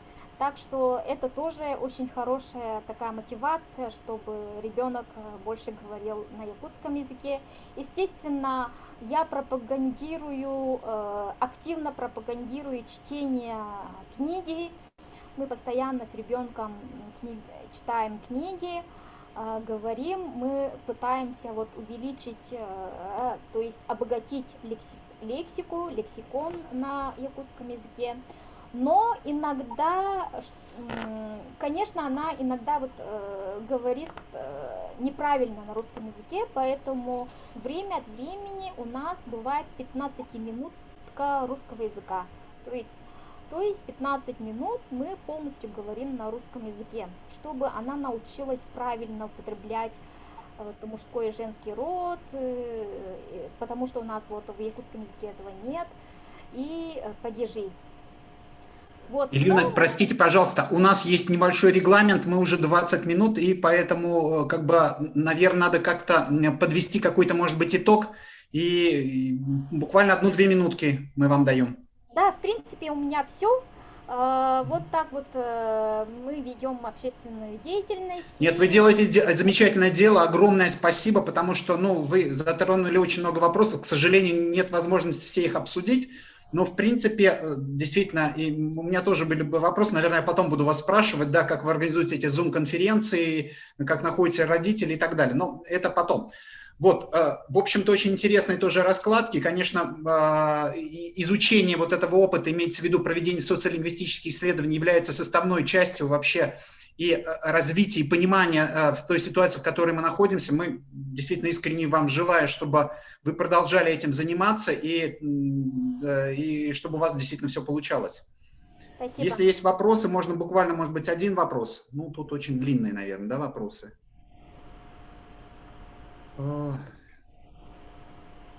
Проблема полного перехода родителей отдали детей на русский язык в нашей республике в первую очередь в том, что нет целенаправленно ориентированной на детей языковой политики. Это даже видно из того факта, что на канале национальной вещательной компании нет регулярного детского контента на якутском языке. Якутская мультипликация развивается очень медленно, ввиду отсутствия господдержки. Многие молодые родители не видят перспектив для воспитания и обучения детей на родном языке, так как все итоговые выпускные экзамены проводятся на русском языке. Нет мер стимулирования изучаемого родного языка, нет мотивирующих условий при поступлении в СУЗы и вузы, при поступлении на высокооплачиваемую работу и т.д. и т.п. Можно сказать, что язык саха сохраняет свои позиции и развивается благодаря отдельным педагогам-энтузиастам, общественникам, патриотам. Я тут, в общем-то, даже это не вопрос, это, наверное, какой-то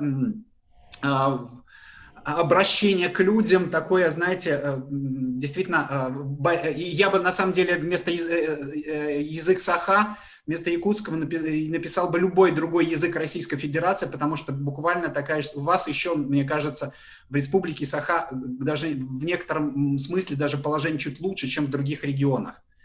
Вот, но мы должны делать то, что мы можем делать, да, и изменить языковую политику мы можем, только теми мерами, которые мы сейчас осуществляем. Пока других путей, лично я, например, не очень вижу. Мы должны просто продолжать делать то дело, которое мы начали. Вот я, проработав очень много лет в общественной деятельности, я поняла, что я не могу ждать от властей чего-нибудь, чтобы они что-то изменили, какую-то ситуацию улучшили. Мы начали сами делать, уже пропагандировать, уже собирать людей, собирать группы. Это я называю агитбригадами их. По-разному можно их назвать, но итог действительно, вы делаете правильное дело на самом деле, то есть успехов вам. Спасибо. Сейчас мы, наверное, предоставляем слово следующему нашему участнику. Так, у нас был...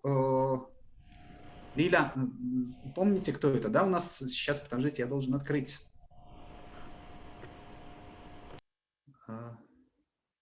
Фатима, по-моему, должна быть, да, правильно я понимаю?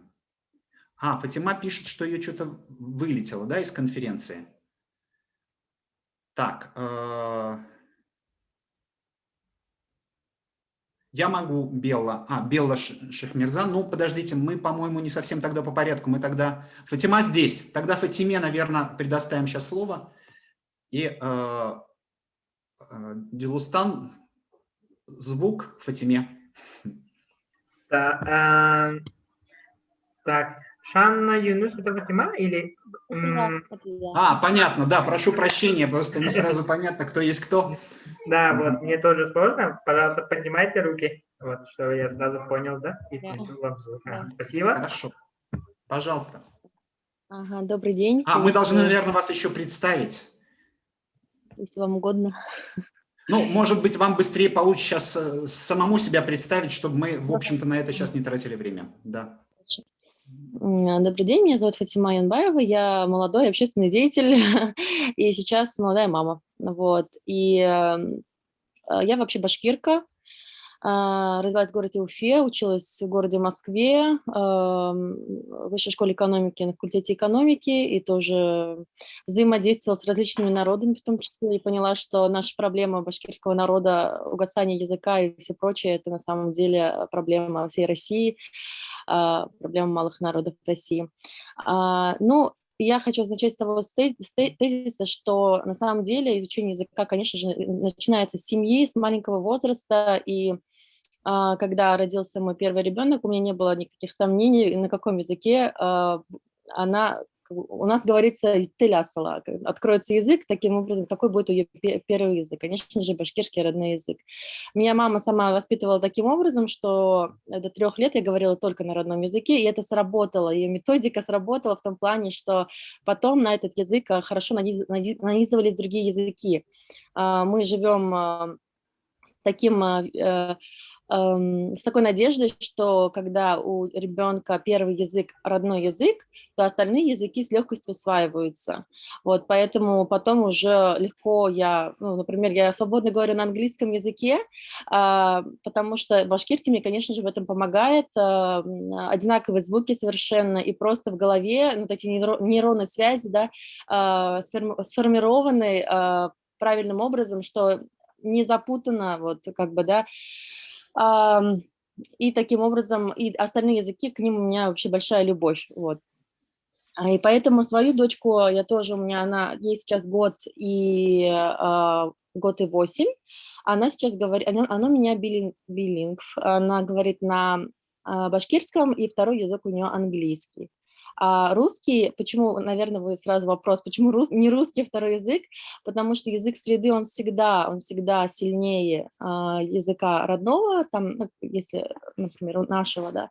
Поэтому в том или ином возрасте он все равно перевесит, все равно, когда ребенок пойдет в садик, язык среды русский, он перевесит по своей силе, и поэтому она все равно на нем заговорит, и на самом деле мои слова не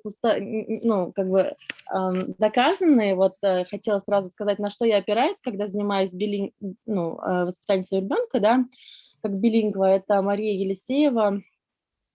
У нее есть 2 книги, у нее есть методика, у нее есть инстаграм-канал огромный, где она как раз-таки доказала, что и на своем живом примере, у нее 2 детей, они говорят на английском свободно и на русском, конечно же, которая как раз-таки в процентном соотношении как раз-таки сказала, что язык среды, он всегда сильнее, если вы, например, ставите границы, например, с часу до 7 она говорила со своими детьми на английском исключительно, когда возвращался папа с работы, они говорили уже на русском, и таким образом у них были границы, и языки не путались. Ну и вообще она говорит, что до 3 лет это нормально, что дети путают разные языки, слова из разных языков, это наоборот хорошо, не нужно этого пугаться, это только означает, что новый язык вплотную входит в его жизнь. Вот, и я сама очень много путешествую, тоже могу сказать, что, например, в Европе маленькие дети не знают, например, по 5 языков, и они не путаются совершенно, но многие родители отмечают, что в возрасте именно 3 лет они начинают путать языки, путать слова и говорить вперемешку, но зато к 4 годам у них устанавливаются границы, и они уже говорят на каждом языке чисто. И поэтому знаю, что многие бабушки пугают молодых родителей, мол, не надо запудривать ребенку мозги, пусть там знает один язык русский, и все, и хорошо. Но на самом деле вот мне бы хотелось, чтобы у моего ребенка, ну, как бы, было несколько языков, потому что каждый язык это новый мир, это новая культура, а я хочу, чтобы мой ребенок вырос, конечно же, богатым, с богатым внутренним миром и представлением о мире и мировоззрением. Ну и какие мы еще проекты? Я, так как общественный деятель, конечно же, не ограничиваюсь семьей, но я опять-таки подчеркну, что самое главное, конечно же, что творится у тебя дома, на каком языке говорят твои дети дома, потому что я знаю очень много среди взрослого поколения общественных деятелей, которые для своего народа делают очень многое, но их дети, например, на родном языке не говорят, ну, родной культурой, так как их родители не горят, потому что нужно, конечно, начинать воспитание с самого с истоков, это у себя дома. И насчет наших проектов я хотела бы демонстрацию экрана включить сейчас. Вообще идея такова у меня, не только у меня, вот у молодежи башкирской сейчас, что мы живем в век цифровизации, и контент, который мы питаемся, он обычно во многом цифровой.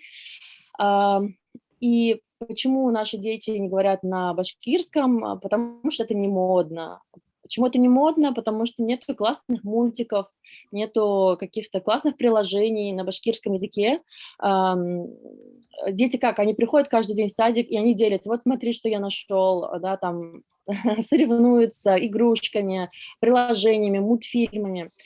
И это основная идея легла в 2 башкирских цифровых проекта, которым занимаюсь я и еще мои друзья. Первый проект, которым я хотела поделиться, называется «Балалар». Это на башкирском языке переводится как «дети». Вот. Пишется очень интересно, и мы прям так и взяли это слово как бренд «Балалар», чтобы в поисковике Ютуба и Гугла, когда мы пишем слово «Балалар», сразу выходило в топе первой строчкой, выходили наши мультфильмы. Вот. Я сразу скажу, что участников этого проекта это идейный вдохновитель, это Ильдар Кинебулатов, он долгие годы работал в Москве и сейчас удаленно работает. Он вообще программист, UX-дизайнер, то есть он с цифровизацией на «ты». Как раз-таки он нам всем объяснил, что, ребята, надо начинать с цифрового мира. Сейчас наши дети, они в цифровом мире в основном. Вот. А его супруга Рудиля Кинебулатова явилась продюсером проекта и как раз-таки вот сценаристом этих мультфильмов. Ильгира Галимуллина – это талантливый молодой художник, ей всего лишь 27, но она нарисовала вот этих всех классных мультяшных героев. Вот. И есть 5 мультфильмов. К радости этот проект выиграл грант президента Республики Башкортостан на развитие башкирского языка.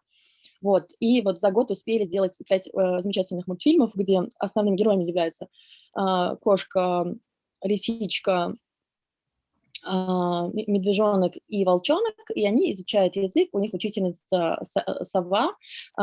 Серии посвящены, первая серия посвящена у нас цветам, вторая, это вот уже нарезки, первая серия посвящена цветам, вторая, ну, то есть изучению цветов с детьми, вторая изучению чисел, потом идет загадки животными, колыбельная,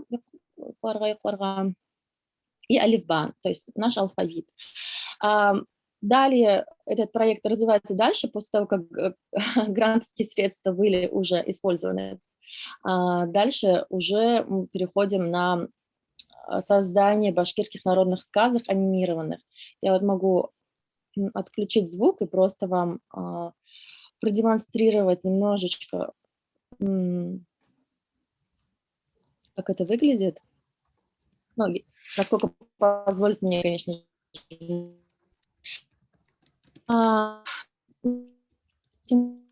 В стиле вот он, видите, в руке башкирский национальный инструмент, духовой инструмент, начинает вставлять все фильмы и заставочки. Вот, но пока у меня грузится, я вам расскажу про второй проект, семейный канал. Опять же, идея, что у нас есть башкирское телевидение, башкирское спутниковое телевидение, у нас есть телевидение России, но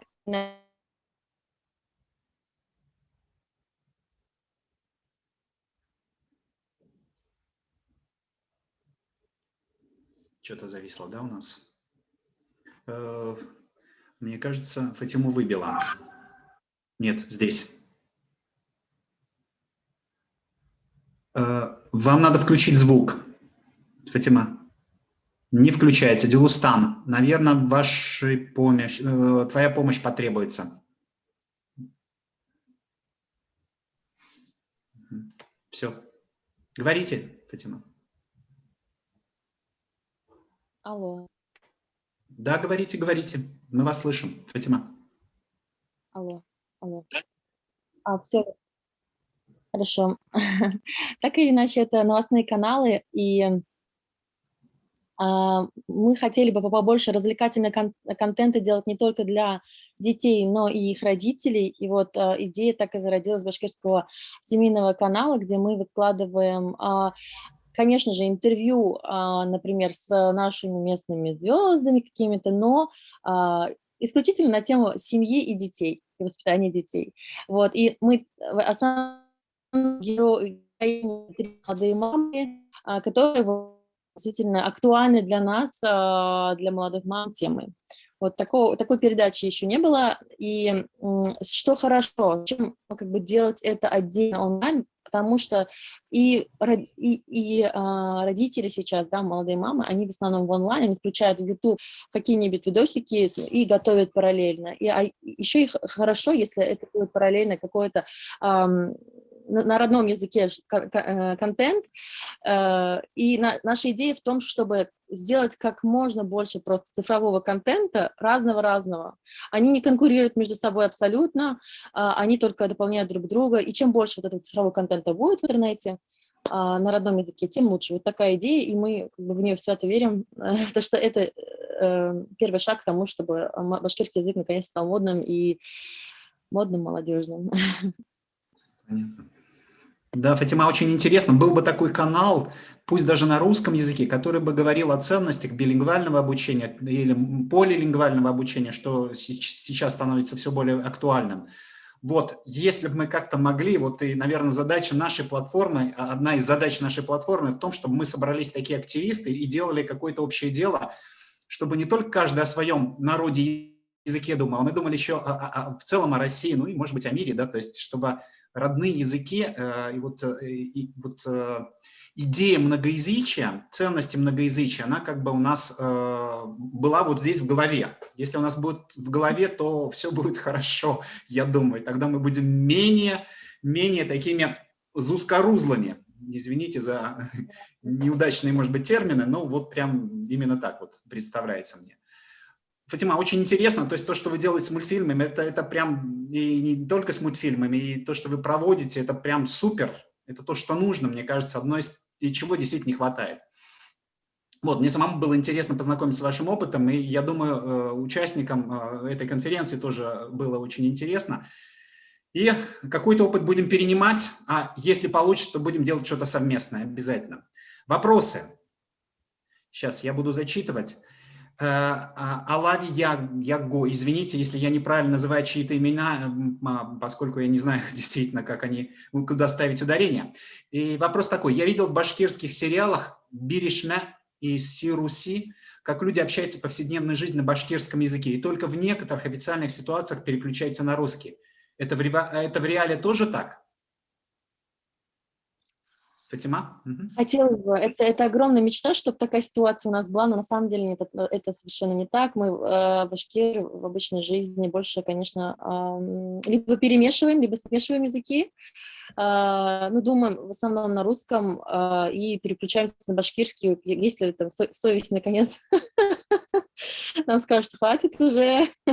Но есть, конечно, отдельные, знаете, наши родители, которые говорят, так, ну, говорите на башкирском, ну, говорите между собой на башкирском. Но я вам скажу, как у нас в семье. У нас в семье маленький ребенок, и все вертится вокруг него, и рядом с ней, чтобы у нее закрепился башкирский, мы говорим только на башкирском. Вот маленький ребенок – это всегда большой мотиватор, чтобы все члены семьи, а мы живем, папа, то есть я, муж, его родители и еще 2 сестренки, то есть все, благодаря маленькому ребенку, говорят на башкирском, и это превращается в привычку. Вот главное эту привычку закрепить в повседневной жизни, чтобы говорить и в отсутствии ребенка на башкирском. Вот.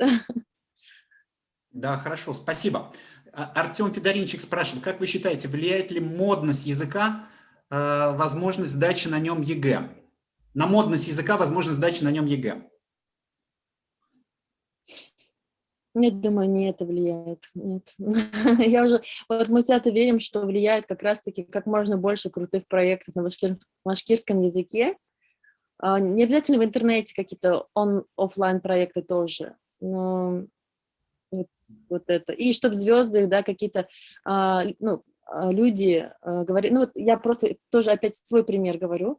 Я сама, например, веду свои социальные сети, являюсь, так скажем, лидером мнения среди своего окружения. И здесь, в Башкортостане. И все знают, что я свои там сторисы в Инстаграм веду иногда на башкирском языке. Ну, почему бы нет? То есть, и к этому все идут. То есть я могу это делать, я знаю, что такое сила слова, да, свой личный пример. К сожалению, вот до меня спикер сказала, я с ней согласна, что сейчас вообще надеяться на не вариант, только через свой личный пример, только через свою семью и свою деятельность можно действительно вместе вот эту проблему языковую решить. Понятно. Хорошо, спасибо большое, Фатима. Ну что, сейчас, наверное, следующий спикер, следующим спикером являюсь я, поэтому буду говорить я. Я поделюсь своим тоже опытом. Мой опыт, наверное, отличается от опыта выступавших ныне спикеров. Но на самом деле я занимался языковой проблематикой давно, мне просто были интересны языки. С самого детства я увлекался языками, в том числе один из языков, которым я увлекался, был язык эсперанто. И так получилось, что, путешествуя по миру, я очень встречал многих людей, дети которых говорили, кроме эсперанто, на многих языках. И, в принципе, как раз эсперантисты,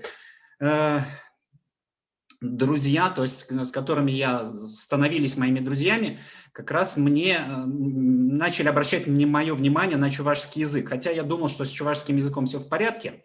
Сам-то, я родился в Чебоксарах, я понимал язык родителей, но активно им не пользовался. Ну и, соответственно, когда родился ребенок, у меня сначала была идея в голове, что ребенок у меня должен обязательно знать язык эсперанто, поскольку он будет развивать другие языки. И очень просил своих родителей, которые, родной язык которых чувашский, чтобы они говорили с ребенком по-чувашски. Было очень сложно моему папе, потому что он считал, что язык надо преподавать. То есть, если мы сейчас понимаем, что языку надо не учить, языком надо пользоваться, на этом языке надо говорить, то мой папа сажал моего сына, 1,5–2-летнего сына, указывал на предметы, тыкал на эти предметы и просил, чтобы повторил он это слово на чувашском языке. Говорил на русском языке, потом говорил по-чувашски. Почему-то он думал, что так надо преподавать. То есть, как я не убеждал своих родителей, что так делать не надо, они, в общем-то, не понимали. Сам я говорил на языке эсперанто со своим сыном, и поэтому, в принципе, до 6 лет это продолжалось, и ребенок вполне хорошо и прекрасно говорил на языке эсперанто. Ну, в принципе, он и сейчас говорит у меня на языке эсперанто, пассивно достаточно неплохо, то есть активно не так часто, в общем-то, прибегаем мы к языку эсперанто, но пассивно он владеет им достаточно хорошо. И в 6 лет я перешел на чувашский язык с ребенком, то есть я помню этот момент, когда мы шли с ним по лесу, и я начинаю говорить своему сыну: ты знаешь, Матвей, моего сына зовут Матвей, ты знаешь, говорю, я думаю, что нам правильнее будет, если мы будем изучать чувашский язык и говорить с тобой только по-чувашски. Все это я объясняю на языке эсперанто. Он был безумно против. Зачем нам чувашский, папа, нам достаточно и хватает языка эсперанто. Мы же прекрасно общаемся, почему ты, ну, чуть ли не ты меня не любишь, да, то есть, но, в принципе, этот сложный момент, он был преодолен, через 2 месяца у меня ребенок заговорил на чувашском языке. Дело в том, что мне самому пришлось как бы изучать этот язык, потому что, ну, я сам вырос и родился, если и в деревне, то до 3 лет говорил только по-чувашски, потом мы переехали в город, и основной язык пользования у меня был только чувашский. Родители запугали, что если будут говорить со мной по-русски, я буду отставать в развитии и так далее, и так далее. В общем-то, известная история, наверное, актуальна для многих и сейчас. И, в принципе, многие логопеды до сих пор пугают родителей, что если они будут говорить на родном языке, то ребенок, наверное, будет сильно отставать. Вот, и сейчас моему сыну, в общем-то, 18 лет, ну, буквально через месяц, можно сказать, ему исполняется 18 лет. У меня, в общем-то, наверное, такой вот пример опыта, когда вот 12 лет я практически как пользуюсь языком только чувашским. Общаемся мы только по-чувашски, и, в принципе, это как бы, это норма, это, он понимает, что со мной общение только может происходить только на чувашском языке. Вот, какие были сложности, надо сразу сказать, да, то есть, ну, я-то сам был очень сильно подкован, потому что, когда я говорил про эсперанто, у меня был, в общем-то, багаж теоретических знаний очень большой, поскольку я видел, какие проблемы испытывали семьи, где дети там отказывались говорить на эсперанто, отказывались от каких-то других родных языков, да, то есть, и поэтому, ну, я морально и психологически, и теоретически был подготовлен. Поэтому, когда мой ребенок заговорил, ну, я знал точно, что мой подход – это один родитель, один язык, хотя, как вы уже слышали, что есть и другие подходы, например, одна ситуация, один язык, да, то есть, в принципе, часто встречается, то есть, когда мы встречаемся с родственниками, говорим на родном языке, когда мы оказываемся где-нибудь в садике или в каком-то другой среде, где в основном используется русский язык, мы говорим по-русски и так далее.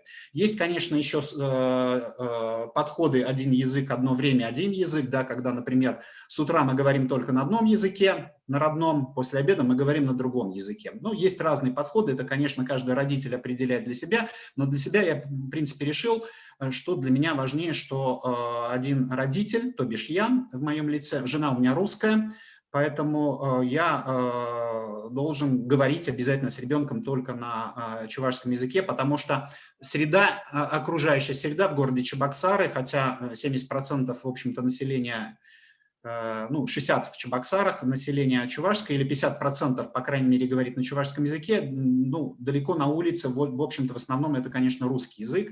В школах русский язык, ну, практически везде русский язык, телевидение, радио, везде говорит по-русски, поэтому не научиться по-русски просто, ну, нереально, это физически невозможно в Чувашии. Вот, и я выбрал именно этот подход, один язык, то бишь один родитель, я говорил только по-чувашски во всех ситуациях. Проблемы были какие? Да, проблемы был садик, потом, ну, здесь уже, в общем-то, назывались, потом были родственники, которые не понимали, что происходит. Почему я говорю неожиданно с ребенком на чувашском языке, когда все нормальные, в кавычках, да, в общем-то, родители говорят по-русски, даже если семья чувашская.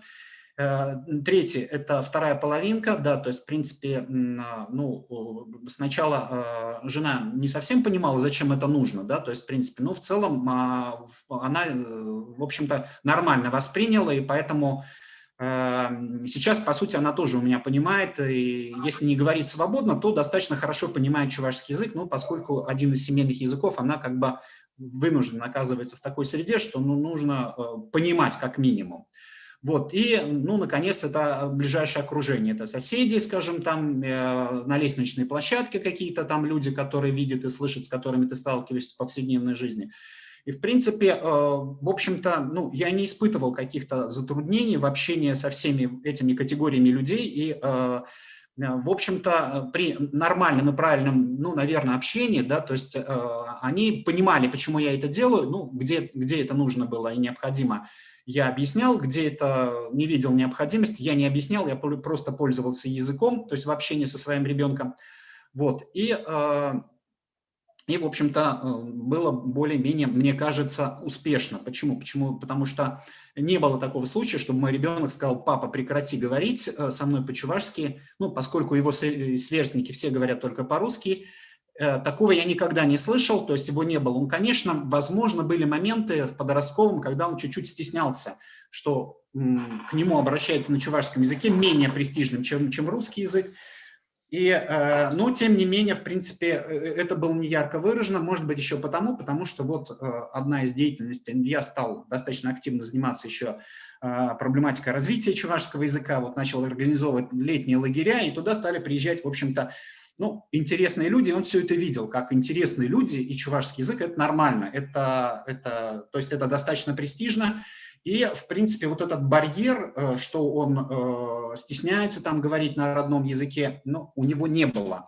Вплоть до того, что иногда приходил и говорил мне: папа, ты знаешь, я сегодня встретил бабушку, она стояла на остановке, и она обращалась ко всем людям по-чувашски, и там говорили: я не понимаю, а я ей объяснил, как доехать до куда-то, куда-то.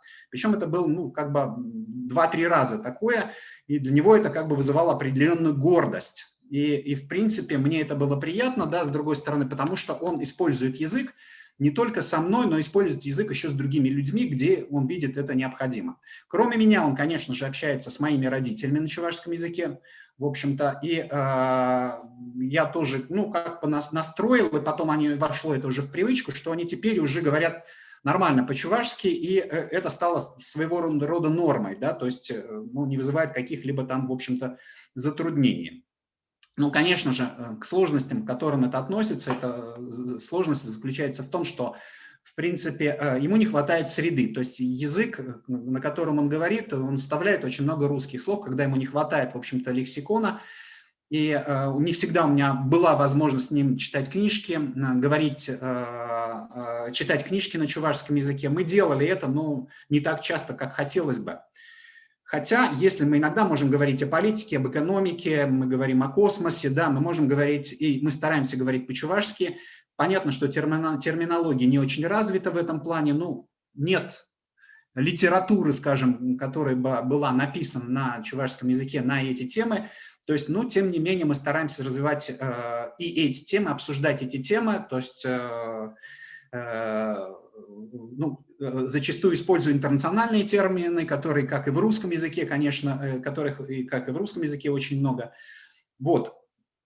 Ну и с другой стороны, в общем-то, наверное, сейчас, что мы имеем на 18 лет, с 6 до 18, да, получается 12 лет, в принципе, чувашский язык у него, ну, на достаточно таком, по крайней мере, на уровне понимания, он его хорошо понимает, говорит, разговорный язык в принципе нормальный, конечно, не хватает литературного языка, не хватает среды сверстников, с которыми он общался в каждый день, то есть основной источник это все-таки остаюсь я, иногда мои друзья, которые приходят и говорят с ним по-чувашски, ну и опять же моя среда, нет сверстников его уровня, к сожалению, да, то есть, ну немножко другая. И, ну, остаются мои родители, ну, язык эсперанто, на котором я говорил, он понимает, то есть, в принципе, мы, когда у нас приезжает, как раз это тот случай, когда мы используем эсперанто, приезжают гости из-за границы, которые владеют эсперанто, у нас дома используется эсперанто, да, то есть, это вот по ситуации, язык по ситуации у нас получается.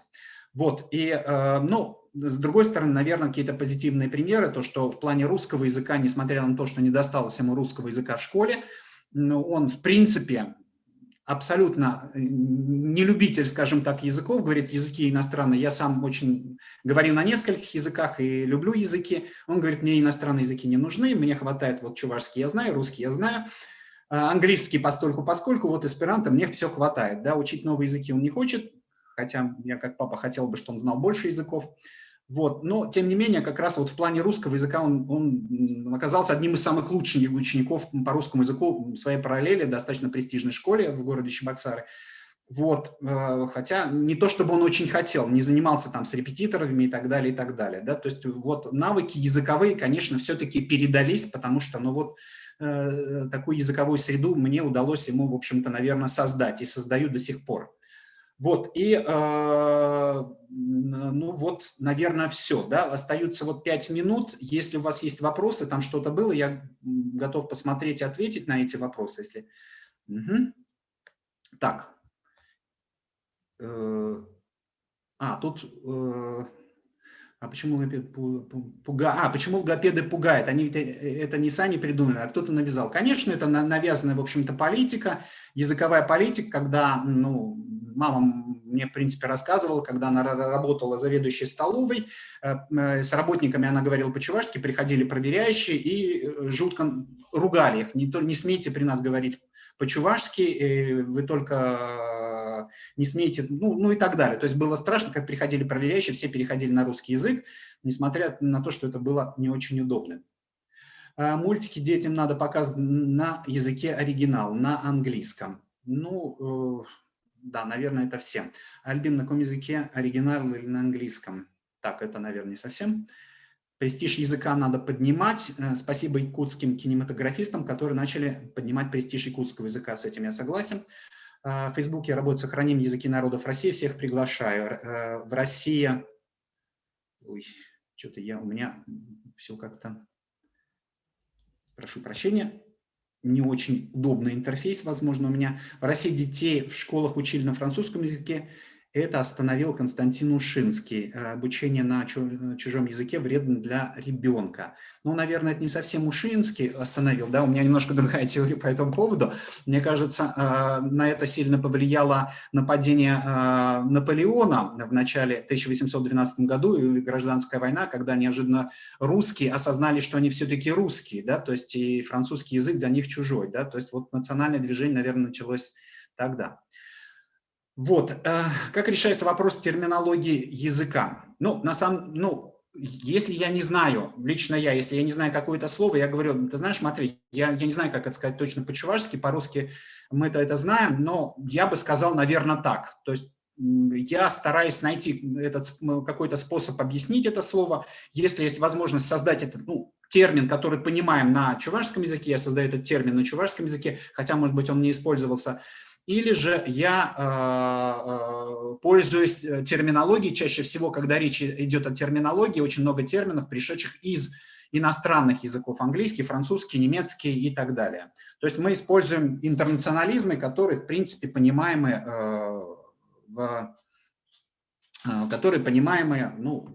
не только на многих языках, скажем так. Так, еще есть вопросы. Кстати, русские в Эстонии жалуются, что им не хватает среды эстонского языка. У вас это тоже должно быть намного хуже.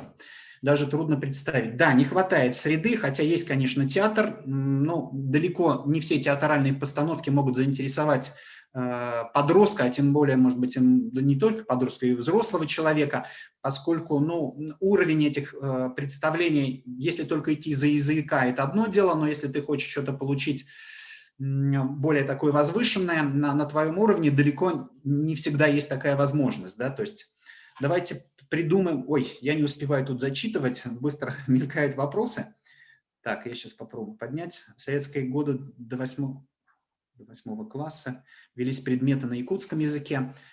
Да, до 60-х годов это было не только на якутском языке, но и были на всех языках, на самом деле. В 60-е, я не помню, какое там было постановление, то есть мои родители тоже учились на чувашском языке до 7 класса, а потом только переходили на русский язык. Поэтому они заново почти что изучали. Вот, а сейчас вы знаете, что, в принципе, у нас, какая ситуация сейчас, наверное, не стоит говорить, мы, в принципе, об этом уже много говорили. Но проблема очень много в детских садиках, и действительно одна из задач, которая, наверное, стоит перед нами, перед языковыми активистами, это создание языковых клубов, чтобы дети с дошкольного возраста сдружались с такими же семьями, где родители говорят со своими детьми на родном языке и могли общаться чтобы не только со взрослыми общались на родном языке, но еще общались со своими сверстниками. Это тоже очень важный такой момент. Не только со стариками, да, то есть вот чувашский язык или якутский язык, ну, неважно какой там, кабардинский язык, да, татарский язык, это вот только старшее поколение. Нет, это еще поколение сверстников, а социум, среда подростковая очень важное влияние имеет, да, именно твое окружение. Ну и про акцент мы знаем, да, акцент создает не родители передают акцент делает твое окружение в дошкольном возрасте.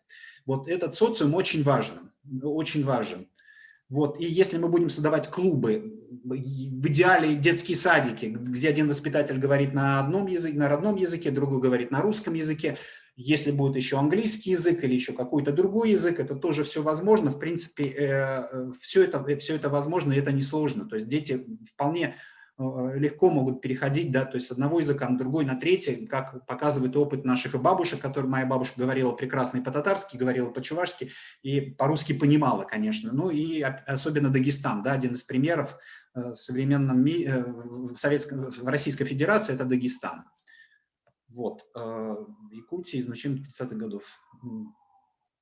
Как вы думаете, эсперанто может ли быть языком межнационального общения, в частности, Российской Федерации, в СНГ, в общем мире? Но это вопрос такой больше политический, наверное, да, то есть я активный, в общем-то, сторонник, я вижу большую пользу, да, то есть в использовании нейтрального языка, потому что английский язык – это такой же, в общем-то, империалист, как и русский язык в России, только империалист в мировом масштабе, хотя его считают нейтральным, но если мы вслушаемся, я сам работаю в языковой школе, у меня своя частная языковая школа, достаточно крупная в городе Чебоксары, и я знаю, как дети запрограммированы на английский язык, это как бы спасение всего и так далее. Но это такая же, в общем-то, программа, когда они готовы отказаться от родного языка, но с потерей родного языка мы сами понимаем, что мы теряем. И, в общем-то, я бы хотел, конечно, чтобы был нейтральный язык, если не эсперанто, но что-то вроде эсперанто, где, когда люди могли бы пользоваться языком для международного общения, а родной... То есть, ну, идея эсперанто заключается в том, что первый язык – это твой родной язык, а второй язык – это язык нейтральный. Ну, многие используют для этих целей, конечно, сейчас английский язык, но, опять же, там не все так просто. Вот. Я, конечно, не успеваю все прочитывать. Вообще, фильмы надо показывать на языке оригинала. Озвучение фильма – это такое огромное зло. Русский ребенок легко может вырасти с убеждением, что все во Вселенной происходит на русском языке. Да, тут, в общем-то, я согласен с автором, просто я не совсем заметил, кто это написал. Когда кто-то начинает ему рассказывать что-то о местных языках, он будет думать, что вы что, с ума сошли, кому это нужно. Ну, телевидение – одно из таких важных факторов, который влияет на наши мозги очень сильно. Да? То есть мы программируемся за счет телевидения. Не только то, что говорят по телевидению, но еще как это преподносится, да? То есть в системе. То есть если на чувашском или на других языках народов мы привыкли получать информацию только вот сейчас пишем учебник, мы тут для чувашского языка, для всех школ, в общем-то, в республике. Надо обязательно туда включать пословицы, поговорки, сказки, это вот обязательно составная часть. Но мне хочется как раз, чтобы язык это был посредником получения новых знаний, новой информации. И если это будет чувашский, я буду жутко рад, что через чувашский язык ребенок познавал мир, а не то, что был он зациклен только на национальном костюме, фартуках и фольклоре, да, то есть, я не знаю. Вот. Ну и так далее. Я, кажется, вышел из своего времени. Если есть какие-то вопросы, я готов лично там отвечать, да, то есть, пожалуйста, пишите мне, я, в общем-то, открыт для диалога, и мне, в общем-то, эта тематика и тематика билингвизма очень близка, интересна, и тематика преподавания языков, как, допустим, проблемы, почему многие родители жалуются на то, что их дети не говорят, хотя они говорят со своими детьми на родном языке, дети отвечают им по-русски. Вот, тут очень такой тонкий момент есть, что действительно тут кто-то сказал, я не помню, я просто себя записал, но не записал кто, делать вид, что мы не понимаем языка. Замечательно. Это очень важный подход. Так и надо делать. Я как методист, педагог, может быть, преподаватель иностранных языков хочу сказать, да, то есть преподаватель коммуникативного подхода. То есть, ну, мне кажется, не совсем правильно единственно говорить, сейчас говори на там, татарском языке, на якутском языке, на даргинском языке. Лучше я, как правило, когда у меня ребенок, ну, не знал, как сказать, он что-то говорил по-русски, это было естественно, ему удобнее говорить по-русски. Вы сами понимаете, 95% все по-русски, только папа чего-то хочет от него, да. Я ему просто повторял его фразу уже на его языке. Он, например, папа, пойдем там гулять. Я ему говорил, пойдем гулять, ты хочешь сказать, пойдем гулять сейчас? И говорил это уже на языке, да. То есть я обязательно повторял его фразу или повторял так, как он должен был бы мне сказать.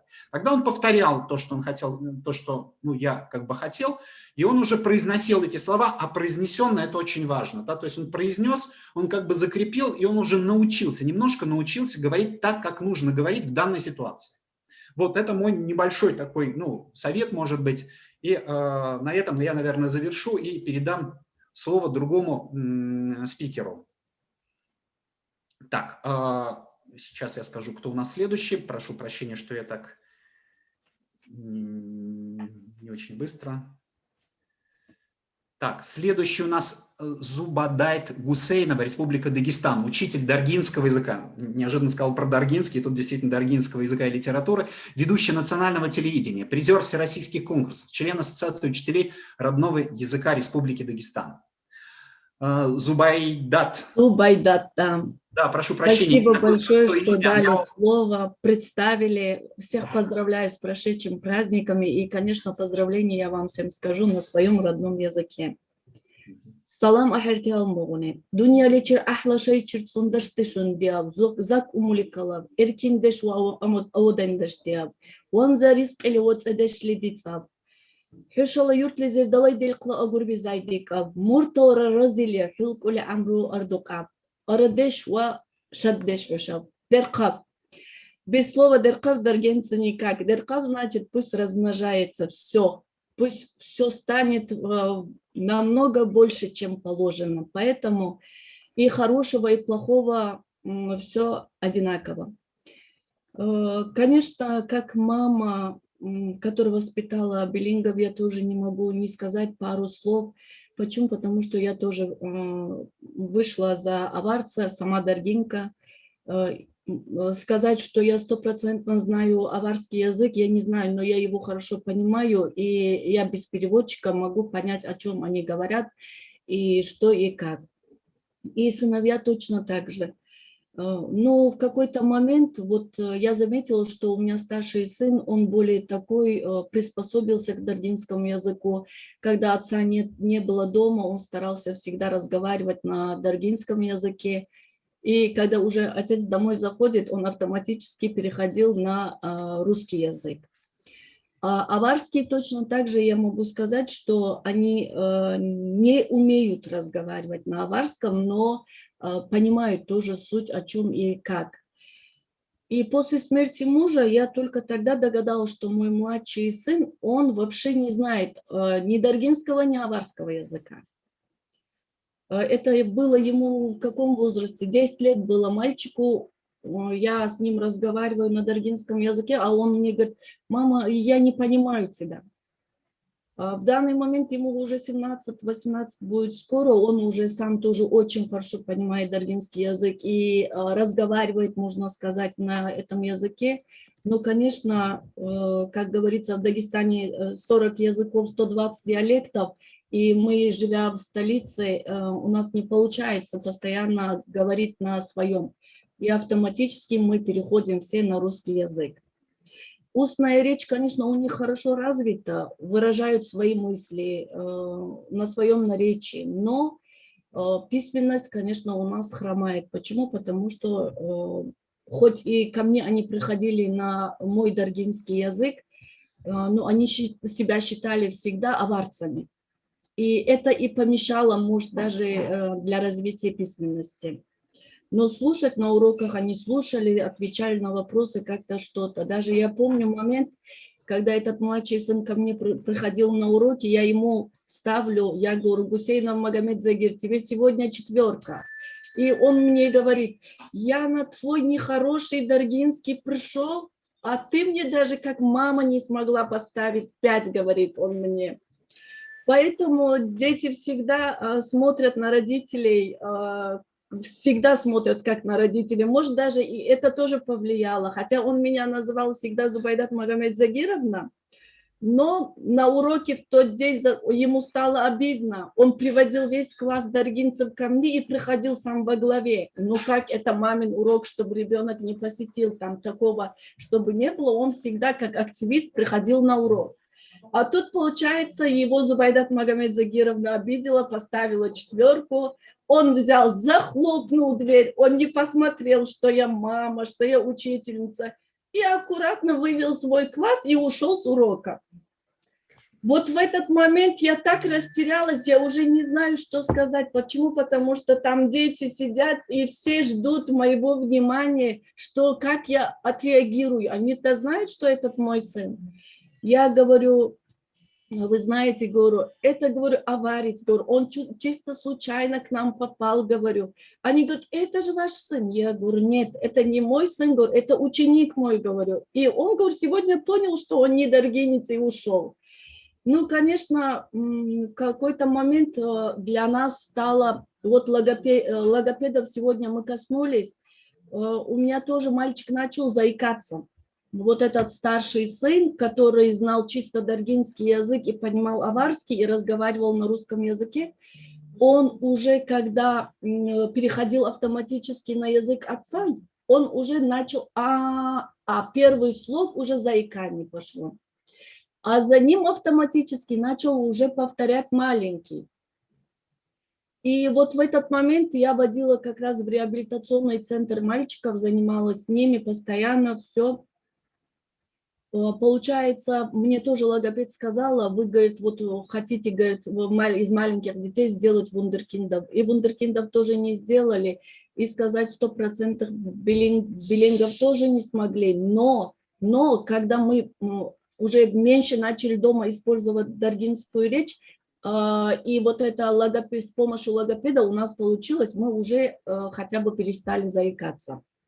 Но я никогда на этом не останавливалась. Почему? Как учитель родного языка я не могу не любить свой язык и свой предмет. И я хочу, чтобы все, кто близко со мной общаются, они тоже это не забывали свой язык, применяли дома, использовали.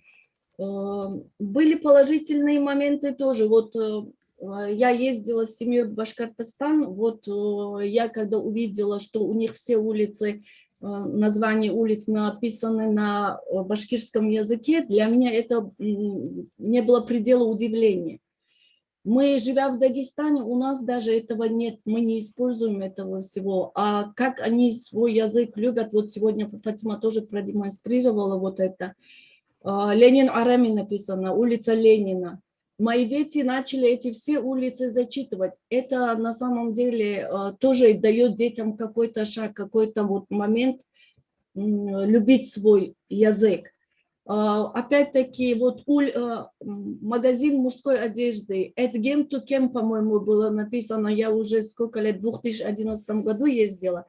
И вот дети уже автоматически какие-то фразы заучивают еще, как говорится, как они начинают там понимать, узнавать эти буквы.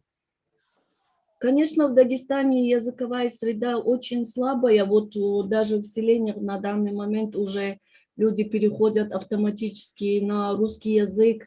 И моих родственников дети уже, они не знают, можно сказать, даргинский, постоянно пишут, как будет эта домашняя работа, помоги сделать. Я говорю, вы там живете, мы живем в столице, мы лучше знаем, чем вы язык. Вот такие моменты тоже есть. Это, конечно, упущение родителей. Вот я думаю, раз такое время сейчас хотя бы понимать и излагать свои мысли, мы должны научить своих детей и свое окружение. И сохраняем тоже, как у нас тоже есть школа изучения родных языков, там вот Марина Аюбовна, вот у Марины Аюбовны тоже центр изучения родных языков, мы постоянно собираемся у нее, проводим мастер-классы, семинары, конференции, вот постоянно издают книги, вот можно сказать, учителей республики снабжает она этими хотя бы пособием, которые мы можем использовать. Пословицы, поговорки, как сегодня сказали, и многое другое. Еще что я могу сказать, первый сложный период, это, конечно, когда бывает, когда подростковый возраст, и они стесняются не так выразить свои мысли. Как мы знаем, там мужской род, женский род, они не так выражут, и все другие будут смеяться, из-за этого тоже они в подростковом возрасте более начинают стесняться на родном языке разговаривать. И точно так же мои тоже сыновья вот от этого отходят. И есть такие дети, которые в селениях жили, учились, приехали в Махачкалу, переехали, а тут они, получается, тоже сталкиваются с проблемами, что они не могут думать на русском языке и излагают уже свои мысли на родных языках. Вот над этими детьми тоже бывает часто, дети смеются во время других уроков. И когда на даргинский язык приходят они ко мне, они говорят, вот наш, говорит, Джамалов Магомед, он даргинский говорит. На математике тоже на даргинском языке разговаривают. И дети же, они такой жестокие, вот этот период, у них есть в крови жестокость. Мы хотим этого или не хотим. И я им объясняю, ребята, ну его среда была такая, и он не может, как вы, в совершенстве разговаривать на русском языке. Поэтому ему сложнее, мы должны помочь. Вот такие моменты тоже, конечно, влияют. И на этом, конечно, спасибо, что выслушали, дали возможность поделиться своим опытом. Всем желаю удачи.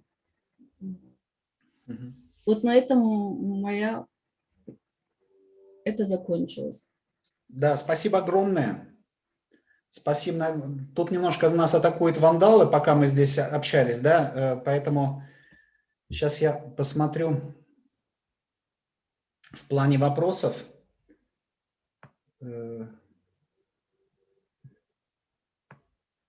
Так. Ну, немножко. Вопрос, Артем Федоринчик. Как в Дагестане решается ситуация с тем, что официальных языков много? Решается, конечно, у нас как, мы все привыкли, что у нас много языков, и получается в школах языки у нас ведутся уроки, там 2 урока по языку, 1 урок по литературе. Это, конечно, очень мало, но что поделать. И есть у нас национальное вещание, вот в неделю 1 раз на каждом языке идет передача. Конечно же, это совсем мало, это ничего, но хотя бы что-то. И как сохраняем? Сохраняем еще, что мы можем общаться вот с другими национальностями, может, это и сближает, и дружба. Вот, ну, параллельно идут все, вот, например, где я работаю в школе, у нас 3300 детей.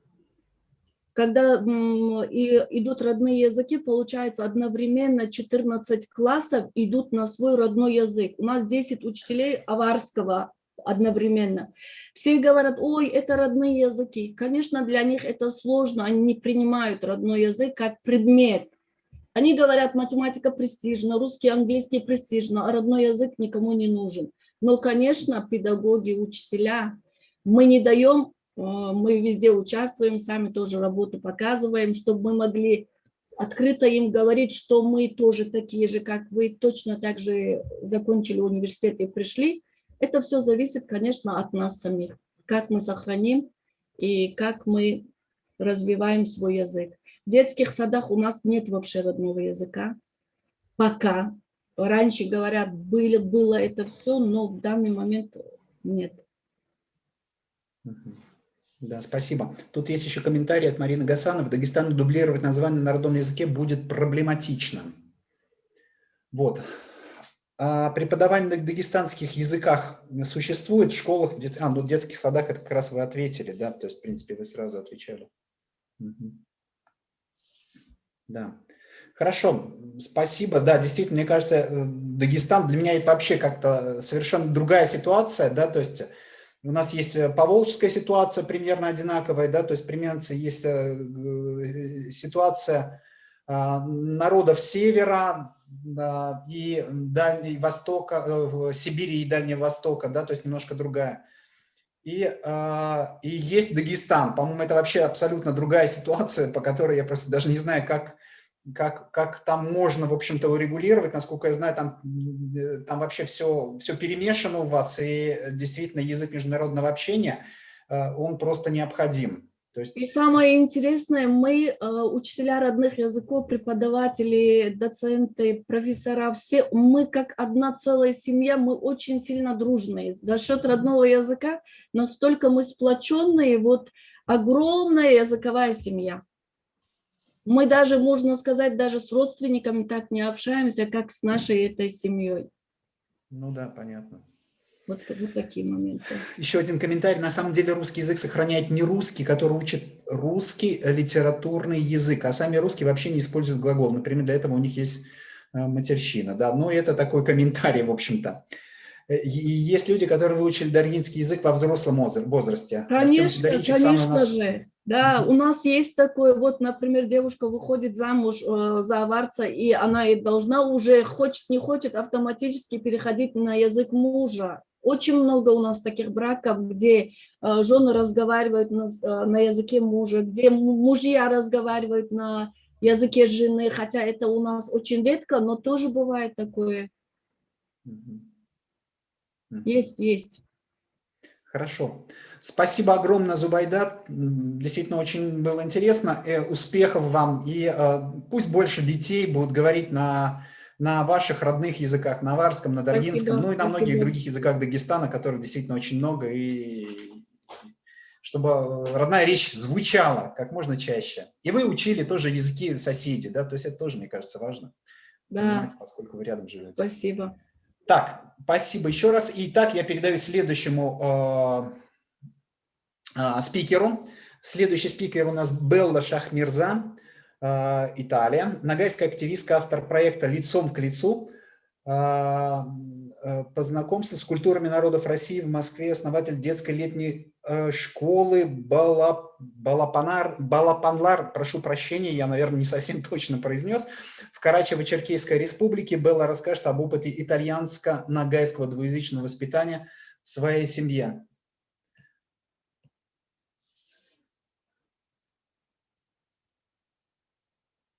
Benvenuta Bella, sono molto contento. No, il microfono.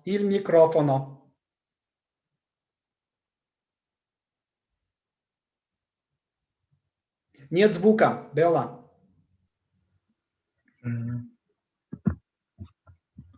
Да, вы пробуйте говорить, а мы... Да, по-моему, сейчас... Замечательно. Кажется, организатор меня включил. Benvenuti a tutti, grazie mille. На самом деле, конечно, Рима меня тут представила как человек, который живет в Италии. Это на самом деле так. И впервые за 1,5 года я приехала в Россию и буду сейчас с вами общаться из своего родного аула Эркин-Халк. Думаю, что тюркоязычные меня поймут, свободный народ, и, собственно, я вот здесь у дома. На самом деле, к тому, что у меня будут дети, с которыми я хочу говорить на своем родном ногайском языке, я начала готовиться довольно давно. Хотя бы тем, что я здесь как раз в ауле с местными детьми провожу летнюю школу Балапанлар.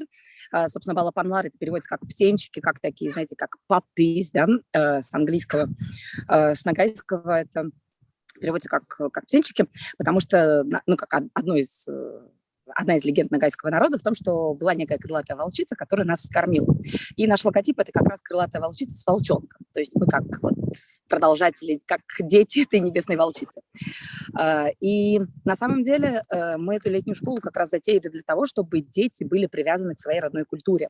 Я очень много ездила и, собственно, считаю себя человеком мира, поэтому для меня очень важно, чтобы дети ценили свою культуру, знали ее хорошо и так далее, но при этом это не перерастало в, знаете, такие очень любимые многими маленькими этносами такие вот националистические настроения. Поэтому я считаю, что это все делать надо очень-очень аккуратно и очень-очень качественно. Потому что вот я для того, чтобы уговорить ребенка, там, ну, мне не надо уговаривать, но, в принципе, для того, чтобы ребенок учил ногайский язык, я считаю, что ногайский язык должен быть круче английского, французского, испанского, китайского, арабского, да любого, да даже русского. И для этого нужна какая-то очень хорошая база материалов, с которой, конечно же, у многих маленьких этносов всегда большой швах. И на самом деле сейчас у меня, так как у меня маленький ребенок, с которым я говорю исключительно по-ногайски, то есть я с ней говорю по-ногайски, папа с ней говорит по-итальянски, и у нас еще очень много друзей, которые, собственно, говорят по-русски, и она это все слышит. Поэтому я сейчас закладываю в нее ногайский, посмотрим, что из этого выйдет. Ей пока только год, и она не говорит.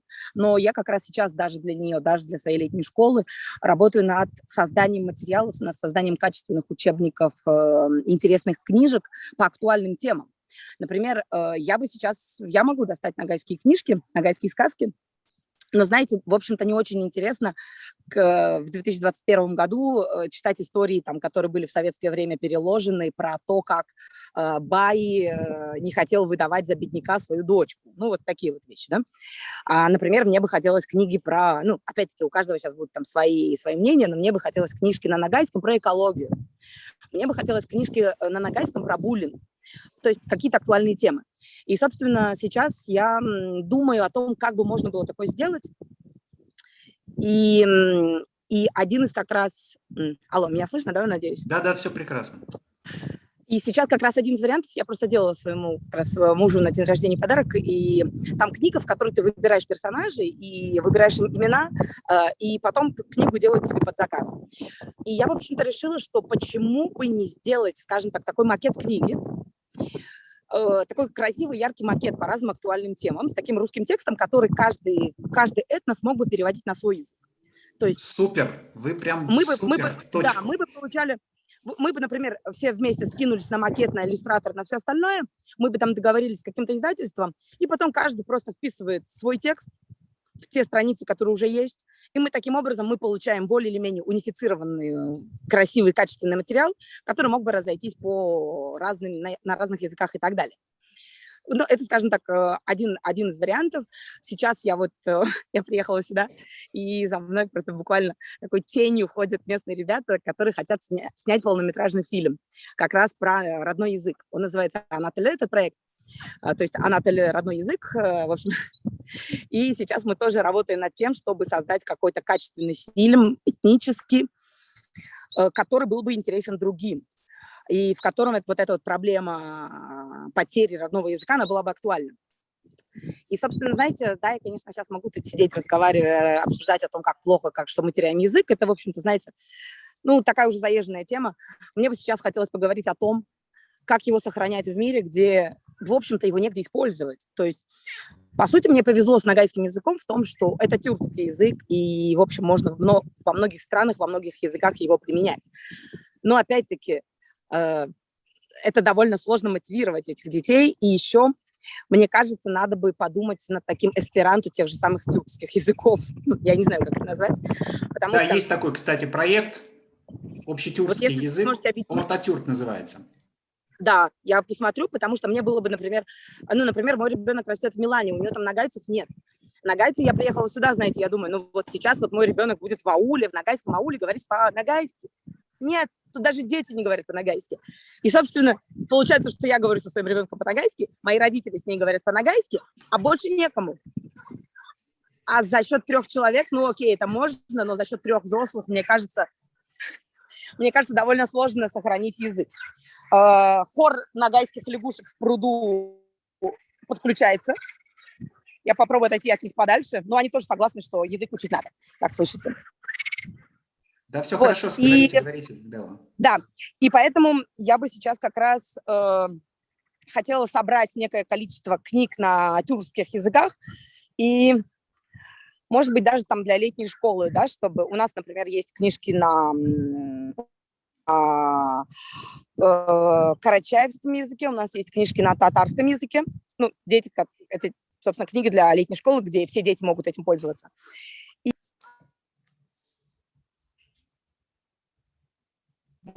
Показывать детям общее в этих языках, чтобы когда ты слышишь или видишь какой-то более незнакомую букву по написанию, да, чтобы ты этого не пугался и чтобы ты продолжал пробовать, ты же слышишь, что все равно там одинаково, да, чтобы ты продолжал искать общее.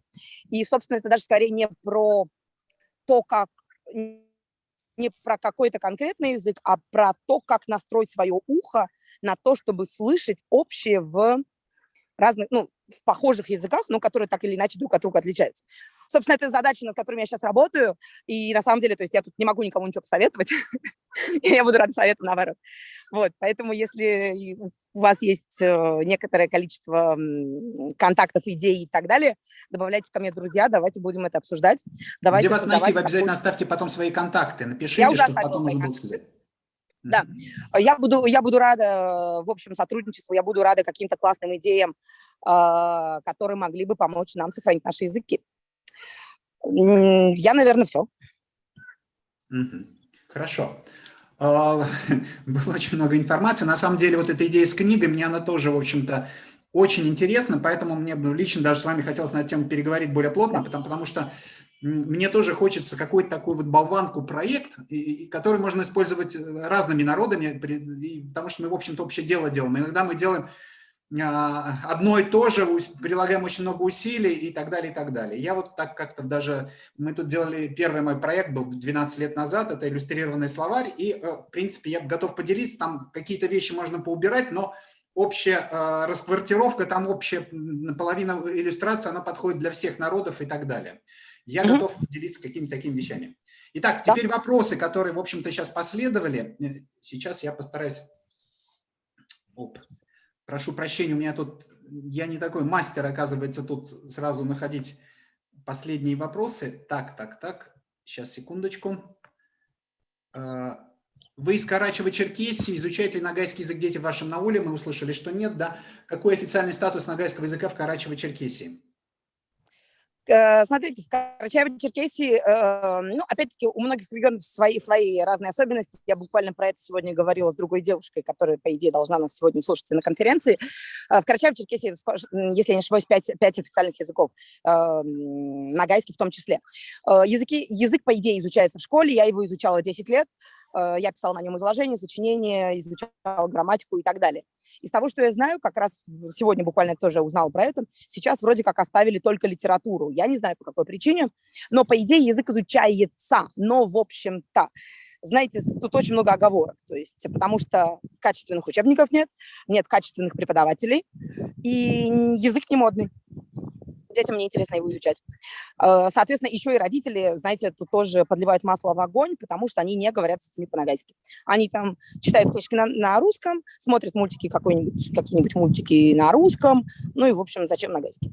Ну, я, конечно, могу утрировать, но, в общем, то, что я вижу, а вижу я довольно много детей, вот так, и это довольно грустно. Еще там был вопрос по поводу моего ребенка. Вы видите вопросы, да? Да, я вот как раз сейчас открывала чат. Моей дочери сейчас 1 год, я с ней говорю по-ногайски. Я решила, я не знаю, она еще не разговаривает, но, в общем-то, я решила, что я не хочу, чтобы мой ребенок был для меня иностранцем. То есть язык, я билингва изначально.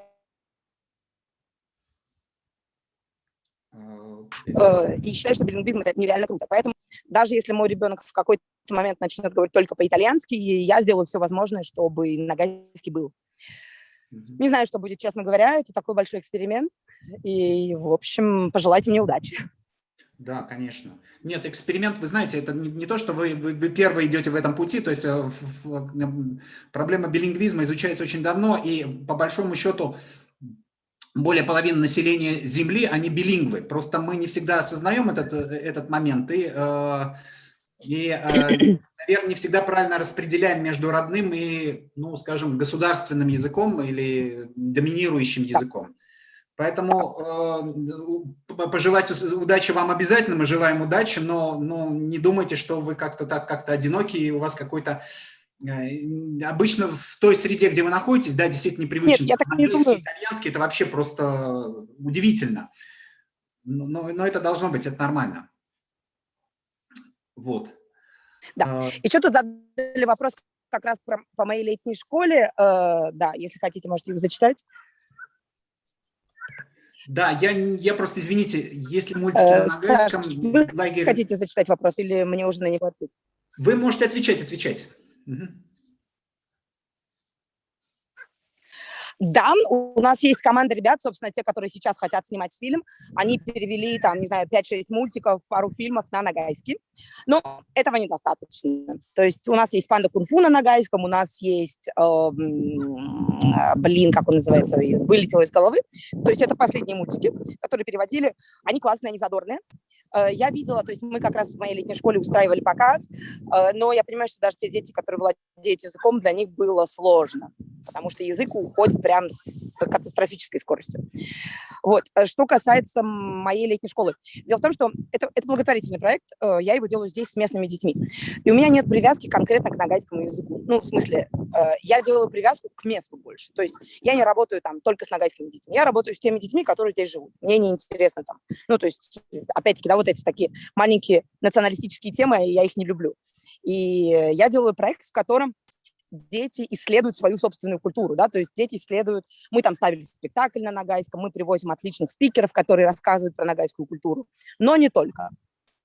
И сейчас как раз думаю про то, как внедрить какой-то очень сильный нагайский компонент, но мне надо сделать его реально крутым, то есть вот чтобы вот дети хотели его изучать, чтобы дети хотели на эти занятия вместо английского, испанского, языка жестов и что у нас там еще было.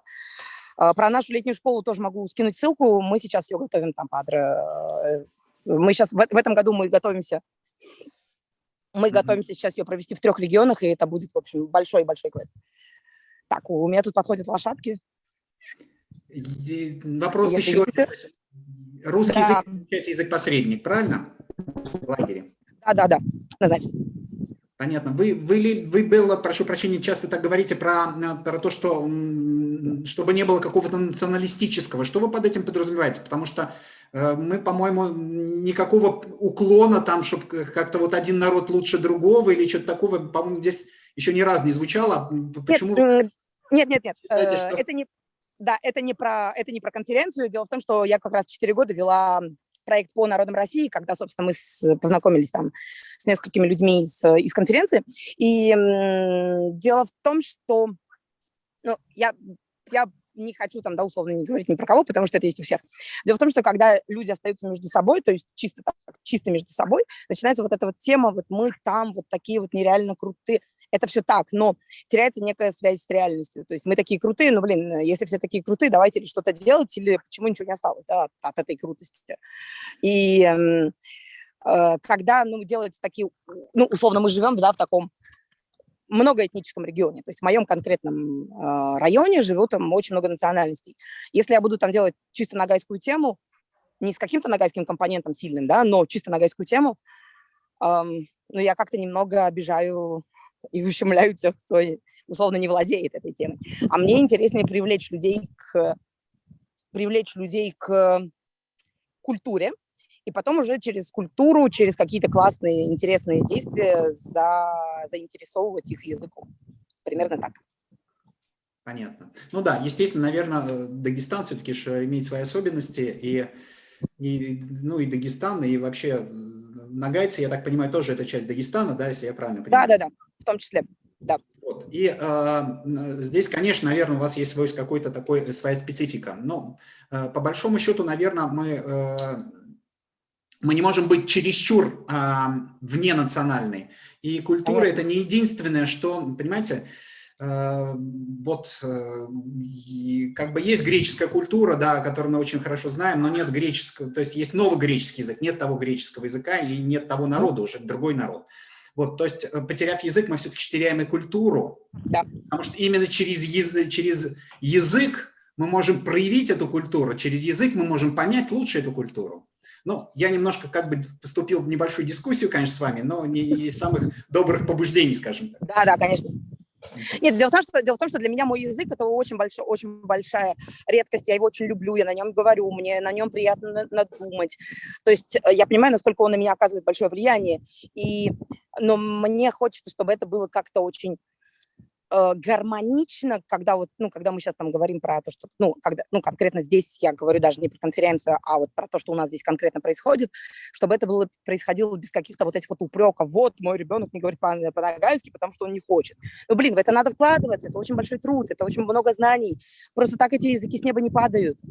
Если родители не говорят по-ногайски, что вы от ребенка хотите, понимаете, я тут на стороне детей. И я сейчас стараюсь максимально понять их подход для того, чтобы их заинтересовать. И, в общем, это требует некоторого времени. Собственно, делитесь идеями, может, что-нибудь вместе придумаем, и через год-два устроим конференцию, где будем обсуждать эффективность подхода. Хорошо, да, в общем-то, спасибо. Наверное, позиция ваша понята, да, то есть, мне кажется, во многом я разделяю вашу позицию, да, то есть, ну, и обязательно желаю успехов, то есть, в тех начинаниях, которые вы предприняли, то есть, главное что-то делать с любовью, и если вы будете делать с любовью, то дети это быстро почувствуют, они тоже полюбят то, что вы будете делать с любовью. Вот, Да. успехов вам всяческих. Спасибо большое. Ну что, в общем-то, мы, наверное, завершили. И следующий выступающий, сейчас я тоже представлю следующего выступающего, это Алима Салахуддинова. У нас пошла за граница, Канада, татарский активист, основатель проекта Алима Академия, онлайн-уроки татарского языка для детей. Супер, очень интересная тема. И, Алима, вы с нами? Да, вижу вас, конечно, вижу. Да, добрый день.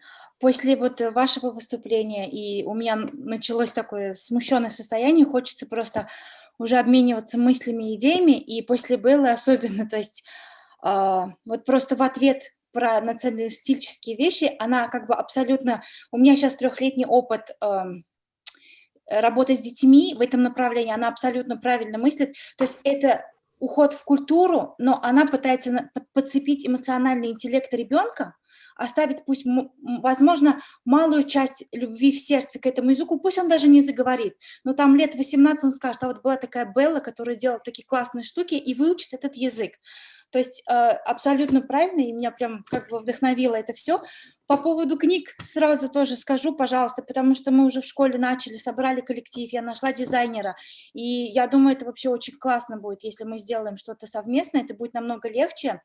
Опять-таки из актуальных тем, вот что я подумала, я даже написала письмо некоторым авторам, например, есть такие сказки на ночь для засыпания, да, я списалась с этими авторами, я говорю, мы маленький народ, у нас там тираж 200 книг, 300 книг, да, они абсолютно за бесплатно готовы разрешить нам перевод этих книг, и издание будет само. То есть уже такие какие-то контакты есть. То есть есть классная книжка, например, там, на ночь, ты читаешь, и ребенок засыпает на русском. То есть уже вот этот автор согласился. Я думаю, эту книжку перевести там на ногайский, на чувашский, и на другие языки, и уже будет супер, классно. Супер. И, да, и именно нужно делать, опять, как Белла сказала, нужны актуальные темы. Им не нужны уже эти... Дети не хотят уже читать старинную легенду, ее достаточно 2-3 штуки. Вот, чтобы долго не зависать, потому что у меня только диалог сейчас в голове со всеми вами, я попытаюсь кратко сказать, чем я занималась, в 5 минут уложиться, и, возможно, у вас просто будут вопросы. То есть мы, во-первых, я проживаю в Канаде, это как раз то, о чем вы говорили, Александр, то есть это многоязычие, от которого все ловят кайф, то есть они все гордятся этим, они это показывают. То есть если ты в классе говоришь там, я татарин, а те думают, кто такие татары, да, то есть и потом, то есть ребенку моему сказали, так, давай месяц будет татарского языка, и он раз в неделю преподавал там всем этим французам и другим 15 национальностям татарский язык. То есть это круто. Не круто быть китайцем, не круто быть англофоном, а круто быть каким-нибудь редким и уникальным. То есть Канада этого добилась, это такой позитив. Хочу сказать такую печальную новость, которую вы тоже уже оговорили, да, то есть я иногда опускаю руки, когда вижу развитие французского языка здесь в Канаде, это Квебек, это целая провинция, да, это можно... это больше, чем Республика Татарстан или наши вот постсоветские, да, у них все права есть по законам, у них телевидение, книги, у них все есть. И у них учителя говорят «parlez en français», то есть они требуют, чтобы они говорили на французском. И у них есть еще метрополия, не забывайте, метрополия в лице Франции, да? То есть... Да, то есть вот мы как раз в Монреале, мы переехали в Канаду, и наши дети не имеют права пойти в английскую школу, мы идем французский, мы учим французский. Сейчас они пытаются провести закон, что наши дети, родители которых не учились на английском, они не имеют права идти в английский колледж и в английский университет. И вот когда это так, на самом деле... Я вижу подростков, это французы, это дети французы, они не говорят с моими детьми на французском. То есть хочу сказать, что на самом деле вот этот психологический момент с доминантной культурой, то есть мне раньше казалось, я вот хотела рассказать мое развитие родительское, да, то есть у меня старшему ребенку 14 лет, я всегда верила, сохраню язык до этого возраста, будет, сохраню так, будет, сделаю классный мультик, будет. Я не знаю, найду крутого человека, и будет. Это когда я смотрю английскую культуру и французскую культуру, к сожалению, это не работает. И для меня, как идеалист, я считаю, что действительно какой-нибудь эсперанто, это был бы самый, наверное, гуманный способ общения разных культур. Вот. То есть это чисто психологически, я не знаю, что это за феномен, не могу найти никаких научных фактов, но это так. То есть... как-то все тянутся к этой доминантной культуре. Хотя все есть, у них все есть. Вот, ну и давайте тогда, если мне можно сделать скриншеринг, я бы просто, чтобы не голословно показала. Да, конечно, Дилюстан, предоставьте, пожалуйста. Ну, то есть я сама тоже ребенок, который начал говорить на русском языке и являюсь, наверное, тоже примером того, как, да, самосознание у меня было, самосознание у меня татарское с детства было, но языка, к сожалению, из-за того, что мама в советском, там, советского типа человек, да, то есть язык у меня был всегда русский, меня отдали в татарскую гимназию, в татарской гимназии вот вложили именно историю, вложили самосознание, и я начала говорить на татарском, закончив школу. Я поняла, что нет татарского окружения совсем, и я начала его воссоздавать.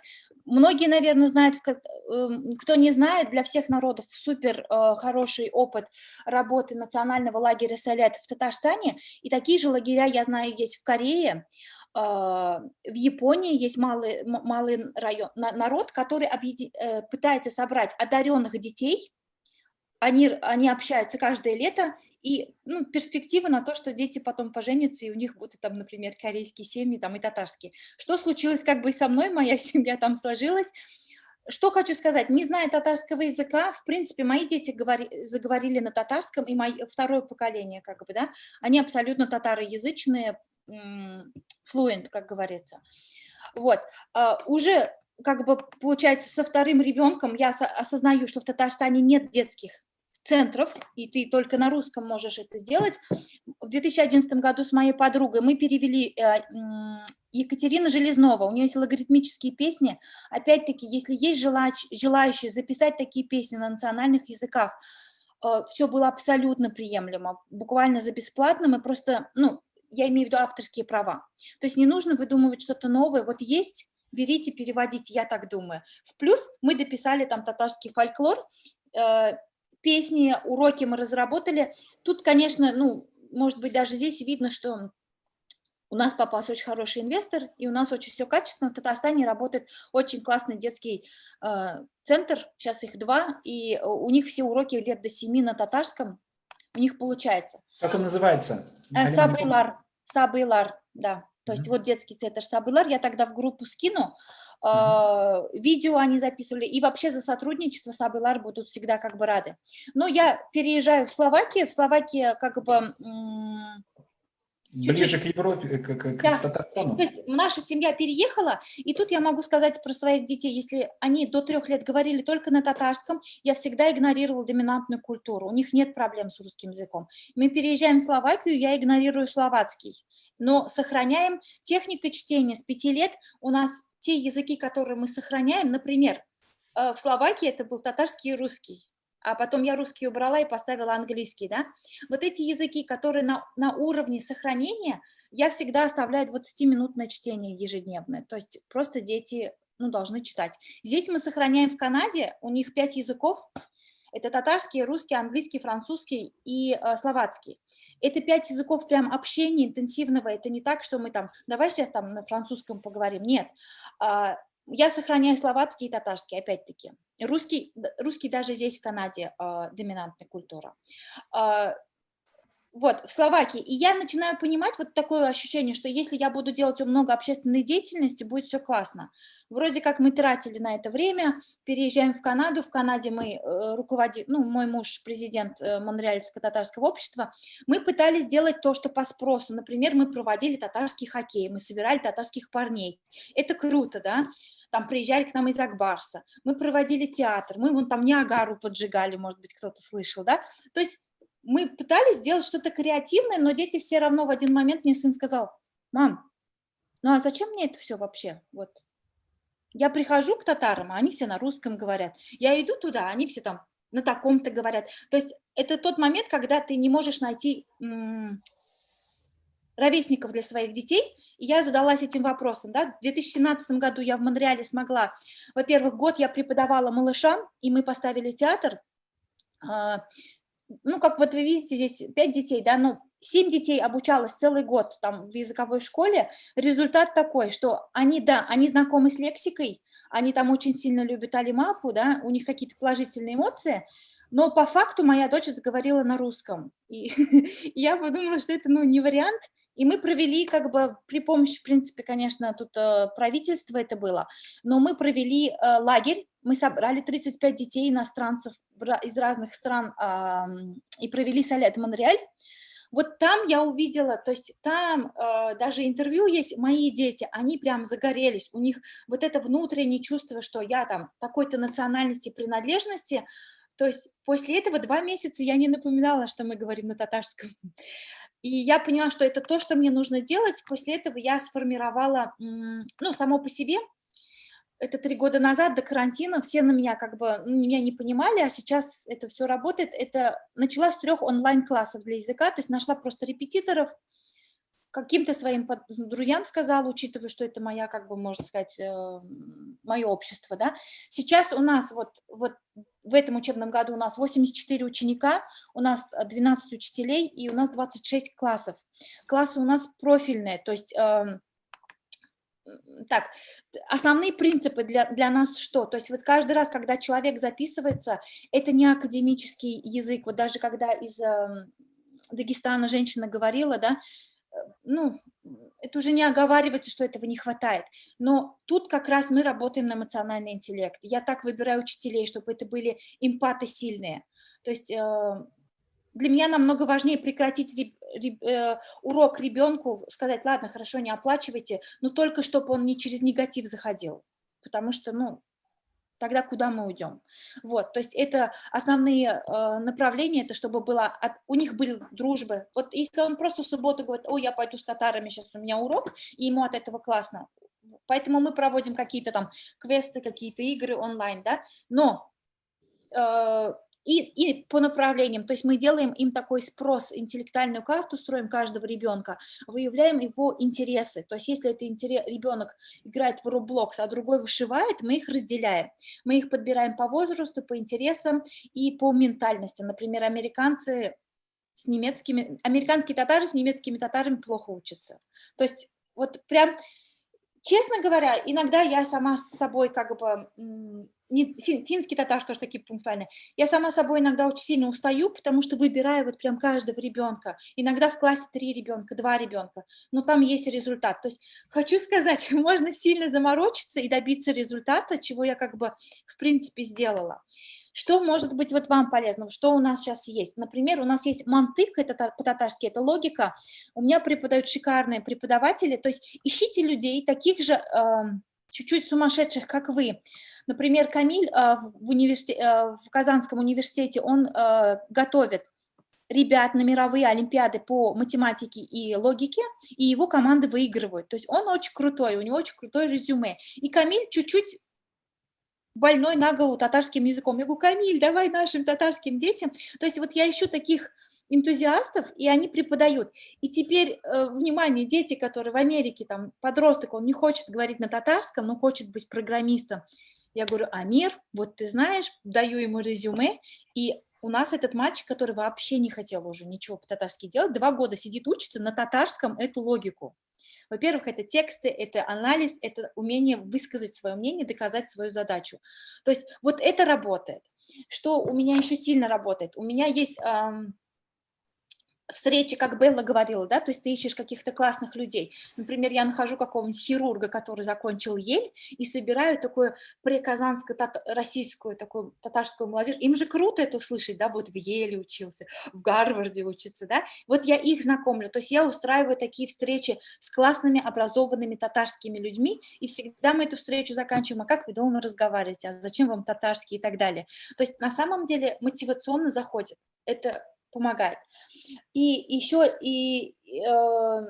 есть один момент, в который хорошо, ну, вот тут то, что вы говорили, Александр, по поводу английского языка, все на самом деле как бы английский, и я устроила англо-татарский и франко-татарский speaking club, и там вот это для тех, кто в Татарстане, они очень хотят английский, а для наших детей им нужен татарский. И вот мы собираемся 20 минут, куратор просто ведет вот эту, переходим на татарский, переходим на английский, и всем очень интересно. То есть вот эти мои дети американские, канадские, там, европейские, они прям, это как волонтерство. Иногда они получают по $5, а иногда это бесплатно. И эти $5, у меня уже 3 ребенка сказали, Алима апа, а вы же хотели книги выпускать, а можно мои $5 пойдут на татарские книги? То есть вот это уже 12 лет детям, да? То есть, ну, какие-то такие вот надежды у меня появляются. Вот так, история, татарская история, понятно. Я просто говорю все самое то, что как бы, ну, не очевидно. Например, вот реально программирование, языки, это нужно давать, это нужно использовать, раз это заходит, раз для них это модно. И история, обязательно нужно с историей. Сейчас в этом году я отказалась даже в некоторых группах от татарского языка, мы начали с истории татар, чтобы они понимали, кто это. Ну и по результатам хочу просто сказать, что вот я не ставила для вас много как бы детей. Ну вот это, здесь, например, вы видите подростков, которые встречаются с парнем, который в Гарварде преподает профессор, да, на татарском языке. Здесь дети в Инстаграме ведут фидбэки свои о фильмах. То есть, например, вот они «Соул» посмотрели, и они пишут на татарском свой фидбэк. То есть вот это как бы работает. Не могу сказать, что в 7 лет, 8 лет, когда ты ведешь блог, это одно, подростки уже не хотят на татарском языке вести блог, но в рамках от школы они согласны это выкладывать. И вот здесь вот видно фотография такая зелено-красная, это вот наша гордость. Девочка, у нас порядка 20 семей смешанных браков, то есть у меня есть мама русская, которая учит татарский язык, и дети у девочки у нее учатся. У меня есть вот эта девочка конкретно, ее папа турок, мама татарка, ребенок родился в Америке, родной язык английский вообще, она думает на английском. 2 года вот она учится, и она начала писать стихи на татарском. Она пришла вообще не умея говорить. То есть, в принципе, если сильно задастся и собрать хорошую команду, это все возможно. Но вот вчера я говорила как бы с Римой и озвучила ей такую мысль. Я понимаю, что вот это все как будто бы, вы знаете, есть татары, которые сохраняют язык, и это вот все, вот этот максимум, я не могу перейти дальше. А хочется же, чтобы ваши дети говорили, нужно, чтобы у них были сверстники, и хочется круг этих сверстников расширить.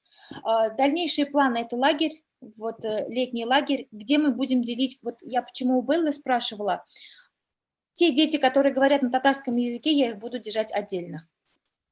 Те дети, которые изучают татарский язык, они будут отдельно, но они будут встречаться вместе на культурных программах.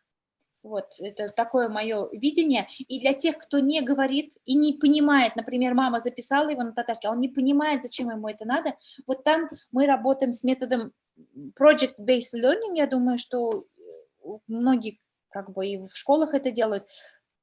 Там нужно находить просто вот этот эмоциональный интеллект, про который я говорила. Вот. По моей деятельности все.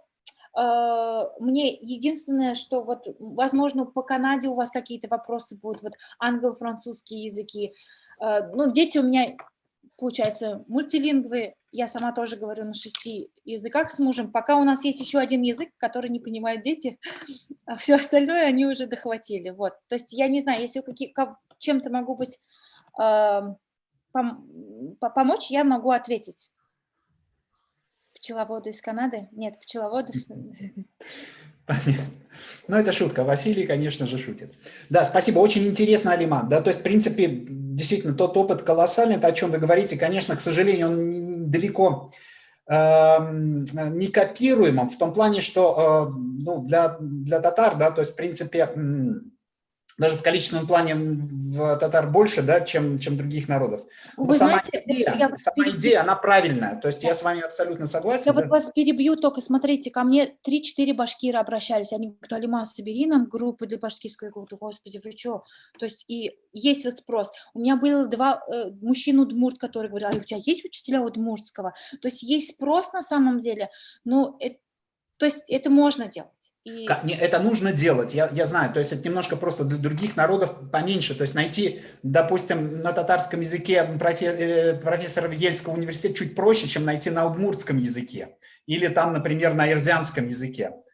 Вот, я знаю, что они есть такие, надо их искать, и, в принципе, я же говорю, то, что ваш путь, он совершенно правильный, то есть, в принципе, эмоциональный интеллект, которым вы апеллируете, это абсолютно правильный подход, и мне кажется, этим путем надо идти, то есть мы должны детей хватать тем, чтобы им было интересно, ими через их интерес. Есть еще такой лайфхак, вот как вы говорили, 20, там, значит, 1 родитель, 1 ребенок, я никогда своих детей не ругаю на татарском.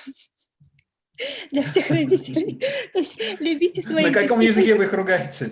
На русском. Понятно. Ну, то есть если я злая, и у них даже есть такой, она на русском заговорила. Да, кстати, Алима, где будет лагерь-то? Вы говорили про лагерь. Вот это, я поэтому и у Беллы спрашиваю, это для нас самая большая проблема, что я делала его в Канаде, и это очень дорого. Я думаю, что вот сейчас, как карантин спадет, мы-то в карантине целый год, да, мы прям закрыты. То есть если карантин в 2020 году снимут, то я думаю в Европе, что это будет или Финляндия, или Германия. Вот. И тут все вот эту всю школу, все, кроме лагеря, который был в лагере, я делала абсолютно сама, без поддержки каких-то там чиновников и так далее, денег, инвесторов, все мы делали сами. И на самом деле вот все, кто говорят, просто начинайте делать, все остальные специалисты, нейропсихологи, лингвисты, все уже потом подключаются. Вот. Тут несколько комментариев мы придумали, Белла как раз пишет, мы придумали тему с аталычеством, обмен нагайских детей из разных во время нашего лагеря. И вот с ними прорабатывать язык глубже. Но тут куча вопросов с размещением и решениями, плюс финансовый вопрос. Но я думаю, это такой частный вопрос, хотя, то есть вы можете между собой, в общем-то, более подробно проговорить. Дилустам пишет, Алима, вы прекрасны. Здорово, возвращайтесь в Россию, пишет Ренат, вы нам нужны. Еще один момент хочу сказать, всех вас хочу поддержать. Всегда звучит такая мысль, что ой, вы там за границей сохраняете. Здесь живут татары, которые переехали из России в 1913 году, 4-е поколение, это мои ровесники, они говорят на татарском, без мультиков, без книг, без телевидения, они прекрасно владеют языком. У них, конечно, есть чуть-чуть турецкие слова, то есть они путают это, да. То есть, опять-таки, это, возможно, даже кухонный язык. Они лучше говорят, чем казанские татары. Это первое. Второе, поверьте мне, вам в России намного сложнее. Не думайте, что мы тут такие там... В России настолько сложно, вот, культурно, морально, поэтому все те, кто в России сохраняет свой родной язык, я вообще перед вами шляпу снимаю, потому что нам за границей проще. У нас уже душа просто, даже у детей, а я кто? И он начинает искать. А вам там, живя со всеми соседями и одноклассниками, даже непонятно, что ты тут, пап, на чувашском-то заговорил вообще. То есть, поэтому браво вам. На самом деле. Этот феномен, конечно, очень такой интересный, потому что когда люди уезжают за границу, начинают чувствовать нехватку своего национального. Я тоже это очень часто ощущаю, я сам через это прошел, и, в принципе, наверное, это был одним из таких, ну, скажем так, таких толчков, который меня потянул в родную культуру. Вот, большое спасибо, и вам спасибо, здорово. И тут, в принципе, у нас был такой комьюнити, мы в этом, я сейчас попробую найти, мы пытались, кстати, ну, пользуясь случаем, я просто хочу сказать, что у нас по лагерям мы пробовали делать группу. Правда, она у нас немножко завершилась, но лагеря, кому это интересно, где мы могли бы обмениваться опытом. Я сейчас сброшу ссылку на эту группу. И потом еще есть у нас комьюнити, то есть я начал делать еще группу в ВКонтакте по двуязычному воспитанию. Правда, я ее вел, но у меня просто не хватает времени на все. Вот я даю ссылку прошу прощения, сейчас я дам, это общее, немножко не совсем туда написал. Если у вас желание по двуязычному воспитанию, то, пожалуйста, вот вступайте, может быть, мы там тоже где-то могли обмениваться, может на Telegram перейти, поэтому это очень-очень-очень важно. Ну и, соответственно, я тоже сейчас, или, может, мне помогут, мы тоже сейчас бросим ссылку на лагеря. То есть обмен, я тоже большой практик по лагерям, я тоже начал делать своими руками, не надеясь на государство, начал делать лагеря. Правда, они у меня не детские, я хотел такой более общий лагерь, в общем-то, сделать. Но, тем не менее, в принципе, тоже опыт очень интересный, хороший. И у нас там тоже детишки стали подтягиваться. Не было в прошлом году, надеюсь, в этом году у нас будет лагерь. Вот. Спасибо всем. Спасибо огромное, это было очень интересно. Я вам напишу, Алиман, тоже столько людей, кому надо написать. Так, сейчас я, наверное, должен предоставить слово. То есть у нас была в программе Юлия Спешилова, но вполне возможно, что она еще у нас не появилась. Если она появилась, пусть она даст знать, потому что она у нас заявлена в программе. Если ее нет, то у нас появился еще один, в общем-то, человек, которого я, конечно, сам хотел пригласить, не успел пригласить, с которой я познакомился тоже через интернет, Залина Шириева. Да? То есть, если я куда-то опять неправильно поставил ударение, я прошу прощения. И, наверное, вы сами представите себя и немножко о вашем опыте. Здравствуйте. Если можно экраном поделиться, я бы... Залина у нас из Великобритании, да, то есть, в принципе, у нас все иностранцы пошли. Иностранцы, ну, в смысле, наши соотечественники, которые живут за иностранцы, которые так редеют за наши родные языки, что это вообще круто. Да, если я могу поделиться... Сейчас Делустан сделает, я думаю. Да, Залина, можете поделиться, да, конечно. Спасибо большое, Александр, что предоставили мне слово, хотя я была не заявлена, к сожалению, поздно узнала и заявку не подала. Вот, я бы хотела представиться сначала, так, если... Ой, извините, сейчас, секундочку.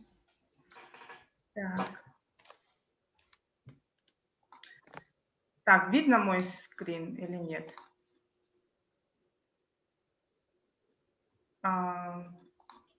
Так, не получается, одну секундочку. Было видно, потом выключилось.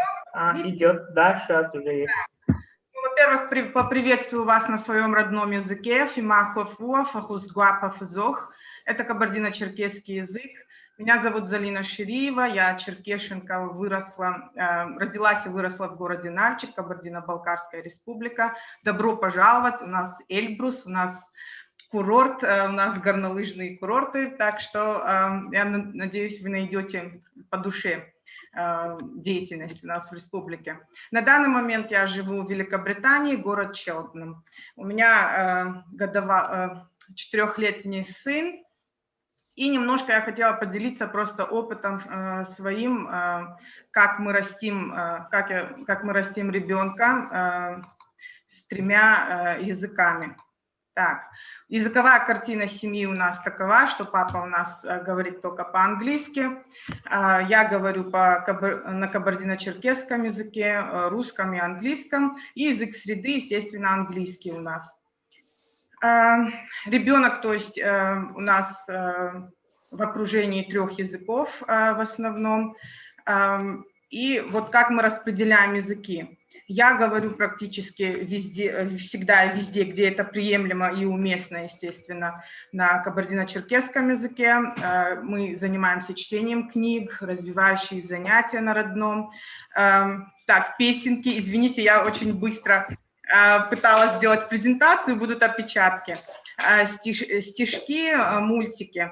Русский 1 раз в неделю. С самого начала я выбрала такую схему, что упор делаю на кабардино-черкесский язык, потому что он самый сложный из 3. сложный и фонетически, и грамматически, во всех планах. И если с детства это не привить, потом уже, конечно, очень сложно овладеть именно произношением.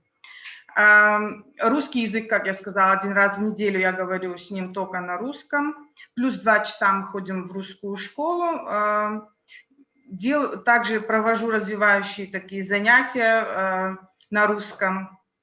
Счет, буквы, там песенки, опять же книжки и так далее. Английский язык – это язык среды, папа разговаривает с ним на английском, детский сад, друзья, детская площадка, естественно. Я на английском с ребенком не говорю. Он знает, что я знаю английский, то есть это для него как бы не тайна или не откровение какое-то, но я исключаю, потому что я занимаюсь 2 именно языками, это кабардино-черкесский родной и вот русский. Так, далее, так вспомнить. Вот очень важно развитие языковых навыков. Ребенок может слышать 1, 2, 3 языка, но как бы не употреблять вот тот язык, который вы хотите. Причин может быть много, но я вот для себя какие-то решения смотрю, ищу, и я пришла к выводу, что если несколько носителей разных языков в семье, то ребенок начнет говорить, если иметь правильный подход. То есть возможность привить эти языки все-таки уже есть. Это вот каждодневный труд родителей, это не просто так сегодня забыл, завтра. Это не то, чтобы вот как Александр говорил, не учить, зубрить и выбить там что-то, а жить этими языками, каждодневная деятельность, чтобы была какая-то вот на этих языках. Вот на ранних этапах развития вот очень важны игры на языке, ролевые игры. У нас они идут очень хорошо. Естественно, нужно смотреть индивидуальные особенности детей, какие интересы у вашего ребенка. Интуитивно, методом проб и ошибок, вот мы находили определенные какие-то методы, я не знаю, развития языковых навыков. Как мы поддерживаем языки? Вот я с рождения, когда меня спрашивают, зачем тебе учить, спрашивают очень часто, зачем вам кабардинский язык в Англии. Ну, во-первых, это моя культура, это мой язык. Я хочу привить тоже часть своей духовной культуры и язык своему ребенку, естественно, от этого, как здесь уже звучало, от многих, ребенок только выиграет. И когда родился ребенок, честно говоря, почему-то не было вообще какого-то сомнения или каких-то раздумий, на каком языке с ним начать говорить. Это просто пошло из сердца, и сразу вот песенки или как назвать ребенка, это все началось уже интуитивно, уже даже без какого-то толчка, самовольно пошло на родном языке. Это колыбельные песенки на дневной сон или на ночь, да даже вообще, просто когда нежные порывы, тоже все идет на родном языке. Естественно, то, с чем я росла тоже. Сказки мы смотрим, мультики, кино, мюзиклы очень хорошо идут у нас. Смотрим, обсуждаем. Обязательно, вот тоже звучало, что у экрана ребенка держать тоже не очень-то полезно, но если мы делаем это вместе, я тоже ограничиваю время у экрана, но мы обычно делаем это вместе. Мы сидим у экрана вместе, смотрим и что-то обсуждаем. Причем обсуждение может идти на одном языке, мы смотрим на русском, например, что-то, а потом мы обсуждаем это на кабардинском. А тут, если папа присоединится, он еще что-то, и у нас получается такая причудливая иногда смесь. Но ребенок, ну, в нашем случае, очень четко разграничивает языки.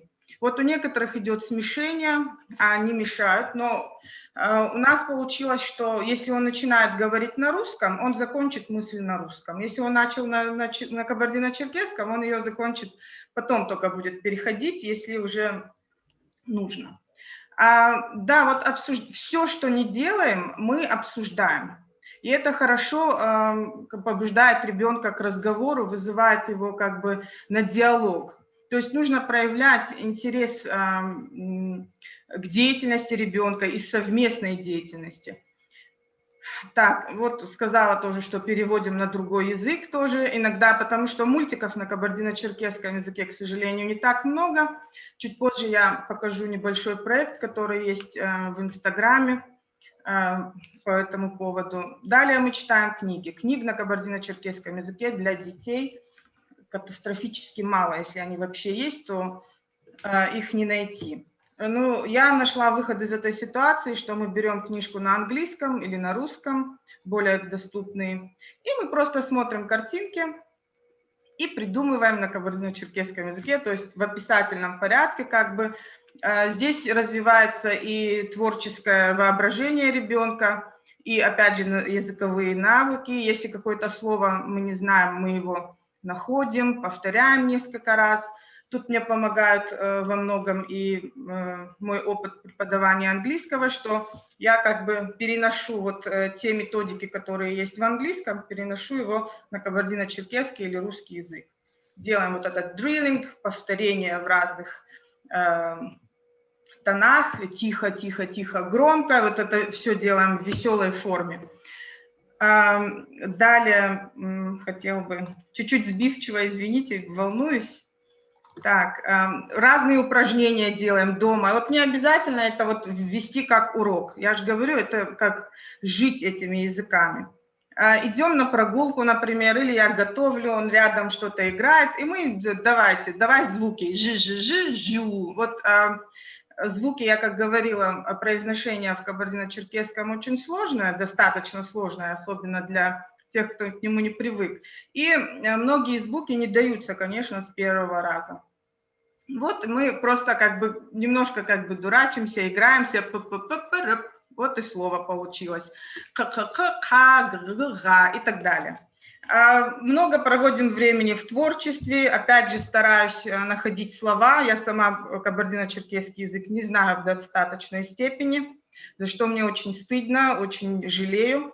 Но теперь вот с ребенком учу его как бы заново. Много слов, которые выпали у нас из употребления, потому что не применяем. Уже в Кабардино-Балкарской республике, как и в других республиках, где употребляется наш язык, идет причудливая смесь кабардино-русская такая.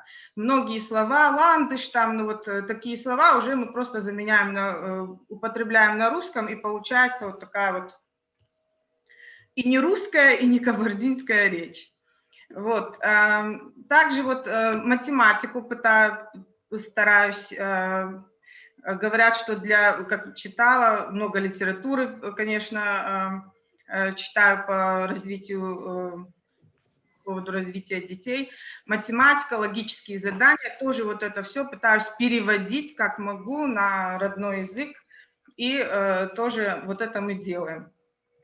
И важный момент, что мы применяем и повторяем все изученное везде, где только можно. Мы идем в садик, и когда мы идем в садик, это занимает у нас 20 минут, а когда возвращаемся, это 1,5 часа. Почему? Потому что сына зовут Андемир, и мы возвращаемся, и он видит цифры, нумерацию домов. И он останавливается, так, вот это тоже ш. Мы выучили счет до 23, до 100, цифры и счет до 100, вот благодаря вот этому, казалось бы, очень такому простому методу. Просто идем по улице, останавливается, это была его инициатива, даже, я же говорю, какие-то методы сами дети подсказывают. Останавливается возле каждого дома, и вот это такой-то номер, вот это такой-то. И если раньше я ему говорила 55, 65, думаю, он не запомнит. На самом деле дети не всегда сразу, конечно, показывают. Я тут могу говорить такие очевидные истины, но для меня, как для мамы, конечно, некоторые вещи были таким открытием. Вот так выучили многие слова, также, как я говорю, применяем везде. Если мы находимся в группе людей, которые говорят на другом языке, если это уместно, я продолжаю говорить на кабардино-черкесском языке. Естественно, то, что я говорю, мы ходим в школу, иногда создаем вот небольшие группы и среди русскоязычной общины, там, конечно, я перехожу на русский, чтобы он видел, что русский тоже нужен, что тоже употребляется. То есть это работает на самом деле, и результаты есть. Такая проблема, что вот мы приезжаем домой в гости навестить родителей, бабушку с дедушкой, и мои надежды, что кабардинский язык как бы укрепится, оказались напрасными. Сверстники, большинство сверстников детей на кабардино-черкесском в нашей республике, по крайней мере в городе, уже не говорят. То есть это опять же все ссылаются на детские сады, что да, до садика дети говорят, а потом вот уже идет полное отрицание или неприятие родных языков. То есть вместо того, чтобы улучшить кабардино-черкесский, мы улучшаем русские, приезжая как бы на родину в гости.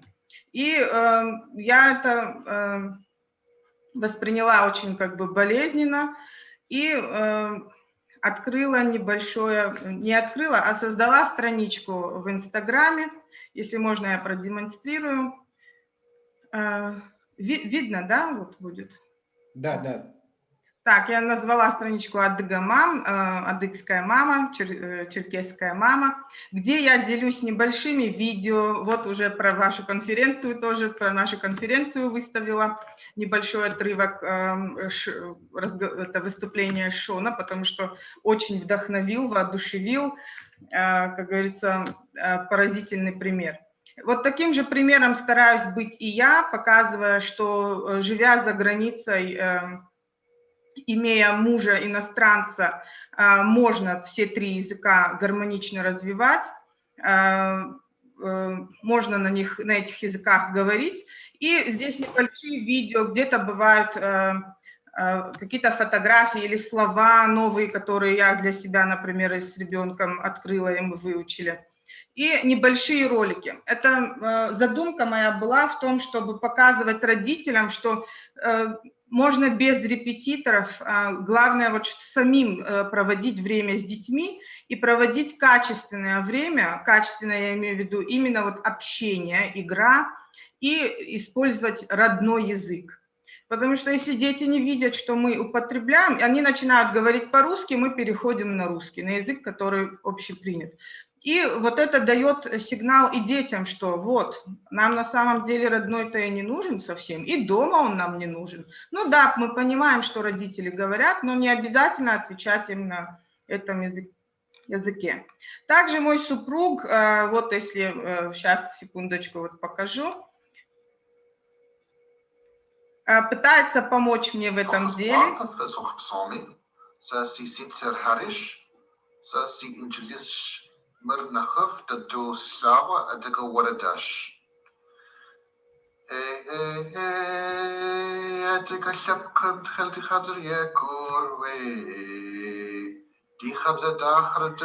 Но я это как пример, что он пытается освоить кабардино-черкесский язык, причем, да, попытки его неплохие, можно сказать, и вот он песни или стихотворения, он научился читать по-русски, и кабардино-черкесский алфавит построен тоже на кириллице, поэтому получилось, что он смог читать хоть и плохо, но и на кабардино-черкесском. То есть вот эту страничку мы ведем, чтобы как бы пропагандировать, не очень люблю это слово, но родной язык именно среди своих же соплеменников, показать им важность языка и все как бы пользу от знания языков, что родной язык не мешает, а наоборот вносит колоссальный вклад в развитие ребенка. Вот такой... Зарина, я прошу прощения, мы, наверное, должны потихонечку как бы завершать. Потому что там есть еще вопросы, поэтому хотя бы 2-3 минутки, если вы хотите что-то... Да, хорошо, скажите. Вот я просто обещала показать небольшой проект, онлайн-проект в Инстаграме, дубляж мультфильмов на кабардино-черкесском языке. Задумка такая, что вот девушка, она работает на телевидении, владеет монтажом, как говорится, делает дубляж мультфильмов, участвуют все желающие, ее подписчики.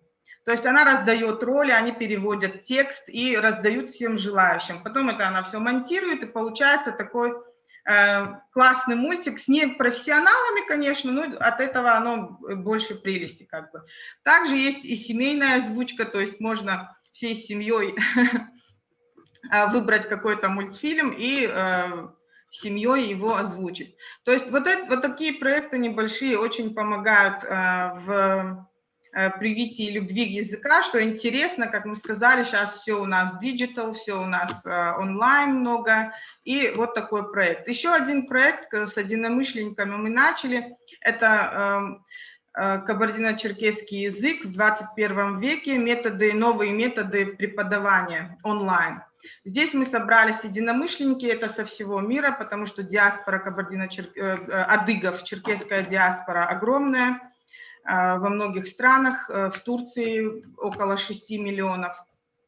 И то есть здесь энтузиасты, здесь ученые, здесь, то есть мы обсуждаем, причем обсуждаем проблемы развития, пытаемся найти решения. И в будущем, надеюсь, будут проекты по организации онлайн-школы или что-то вот черкесского языка. Кстати, вот эти небольшие конференции или вебинары мы проводим исключительно на кабардино-черкесском языке. Есть и представители западного диалекта, западного варианта языка, которых мы тоже понимаем, и вот так вот. Ну, это кратко, я, конечно, прям не готовилась, я говорю, попала на конференцию и решила попросить... Понятно, да. Залин, спасибо, очень интересно, на самом деле, такое большое дело вы делаете, прям супер. Смотрите, там есть еще несколько вопросов, буквально, которые прозвучали. Вы можете сами прочитать или мне прочитать их? Так, сейчас, если я увижу, так, пользуясь пособием... Нет, там чуть повыше надо смотреть. Повыше. Англичане не обижаются? Олави Ягго спрашивает, когда разговариваете с ребенком не по-английски. У них вроде такое правило, что при людях надо говорить на таком языке, который всем понятен, то есть по-английски. Но, опять же, я говорю, это зависит от ситуации. Если я вижу, что людям неприятно или ситуация, в данной ситуации не совсем как бы приемлема, я могу... Нет, я не могу, а я обращаюсь к людям на английском. Но если я обращаюсь непосредственно к ребенку, я могу сказать что-то на английском и продублировать это на своем родном, чтобы и окружающие понимали, что я не говорю ничего там. Ну, люди бывают разные. Многие, наоборот, хвалят, что говоришь на родном языке. В детском саду воспитатели очень удивили тем, что они попытались найти какие-то кабардинские слова и спрашивали вот сына, и он с воодушевлением рассказывал, вот они меня спросили, я им сказал. И воспитатели тоже давали хороший фидбэк. Ну, то есть это зависит от ситуации. Я, конечно, стараюсь быть тоже максимально, как сказать, политкорректной везде. И если я вижу, что ситуация не располагает, то могу перейти на английский или на русский, если это... Как вы реагируете? Еще один вопрос от Таймура Заптимирова. Как вы реагируете, если ребенок обращается к вам по-английски? Я так понимаю, мы, конечно, за это мы не ругаем или еще что-то. Но, честно говоря, он обращается по-английски только если мы в среде полностью английской. И то он может спросить на английском, или он сначала спрашивает даже на родном все равно. То есть там зависит от ситуации, но я не ругаю, не говорю, прекрати говорить на этом языке, потому что нужно показать, что все языки важны. Хорошо. Наталья Антонова пишет, вот именно о таких подходах, о чем сейчас рассказывает Залина, говорят современные специалисты. Можно использовать самый хороший материал из других языков и с помощью их придумывать свои истории. Правда, это требует огромных усилий от родителей семейного творчества. Залина, респект тебе. Спасибо большое, да. Да, Дмитрий Старков. Хорошие примеры, когда, живя в Италии, Канаде, Англии, что детей обучаете родному языку. Вы пропагандируете свой родной язык на родине своей национальной республики. Вы пропагандируете свой родной язык? Да. И как донести до родителей, живущих в национальных республиках, что даже живя за пределами своих национальных республик, дети могут овладеть родным языком?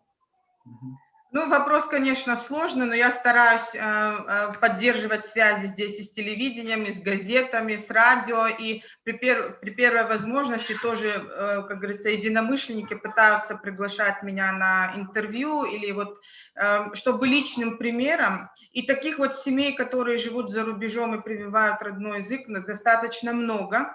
И мы как бы стараемся объединиться и вот дать пример. Вы здесь с 2 языками говорите, не можете справиться, а мы и 3, и 4 можем привить, и они гармонично развиваются.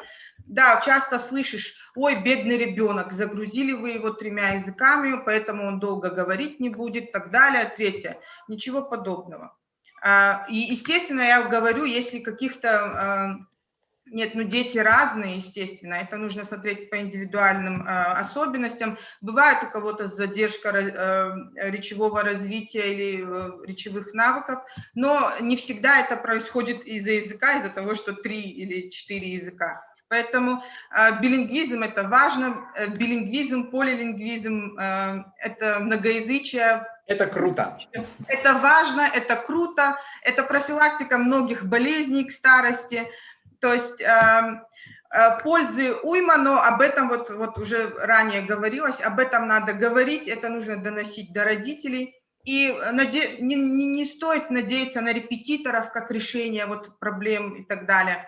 Родители должны прививать в первую очередь и двигать своих детей, ставить их на этот путь и открывать им мир. Хорошо, спасибо огромное, Залина. То есть, Спасибо в принципе, вам, наверное, да. было очень в тему. В общем-то, было очень интересно. И дальнейших успехов во всем, во всех ваших начинаниях, потому что это очень важно. Потому Спасибо что большое. тем успешнее у всех, у других народов будет, и у нас, в частности, у нашего конкретного народа тоже будет лучше, я думаю. То есть мы должны... Да, вот я невольно присоединилась к вот этому движению за языки Российской Федерации, как говорится, и не только за свой язык радею, но и за все малые языки. Вместе Это мы точно. сила, вместе мы найдем решение и будем развивать наши языки. Хорошо. Да. Ну, смотрите, друзья, товарищи, не знаю, кому как обращаться, но на этом мы должны завершать нашу конференцию. У кого-то уже далеко за полночь, мне кажется. Вот. И большое спасибо, что вы приняли участие. Большое спасибо всем спикерам. Вот. Действительно, мы сегодня говорили, наша тема сегодняшней конференции была раннее языковое развитие, билингвальное, полилингвальное развитие. И, конечно же, спикеров может быть и должно быть намного больше. Эту тематику мы должны обязательно развивать. Мне кажется, это одно из самых малых и очень важных наших тех мероприятий, тех дел, которые каждый из нас может сделать в плане развития родного языка. Если это не делать, то на что же мы вообще способны, скажем так? Мы должны что-то делать, и это как минимум говорить на родном языке со своим ребенком, возможно, на родном языке со своими родственниками и так далее, и так далее. Это возможно и нужно. Вот. Если у вас есть какая-то важная информация, что вы хотите всем сказать, то есть сейчас небольшие, действительно, минут 5, может быть, 7, чтобы мы могли высказаться, и какие-то пожелания, то есть можно поднять руку, и, соответственно, мы предоставим слово. Только 30 секунд, может быть, не больше, чтобы мы тут не разговаривались и не уходили очень далеко, скажем так. Вот, тут идут отзывы, все благодарят Залину, благодарят, в общем-то, участникам конференции за интересные доклады. Если вы хотите сказать, то сейчас настал тот самый звездный час. Кто может рассказать о частных детских садах? Я думаю, сейчас рассказать это очень долго будет, поэтому сейчас, наверное, какая-то реплика, какой-то отзыв, и, может быть, это как-то отдельная тема, может быть, еще раз повторимся, мы на эту тему поговорим, потому что спикеры-то есть очень интересные люди, которые развивают своих детей в двуязычии, в трехязычии и так далее. Так, спасибо всем из Эстонии, даже Эстония к нам подключалась, классно. Угу. Есть кто хочет сказать?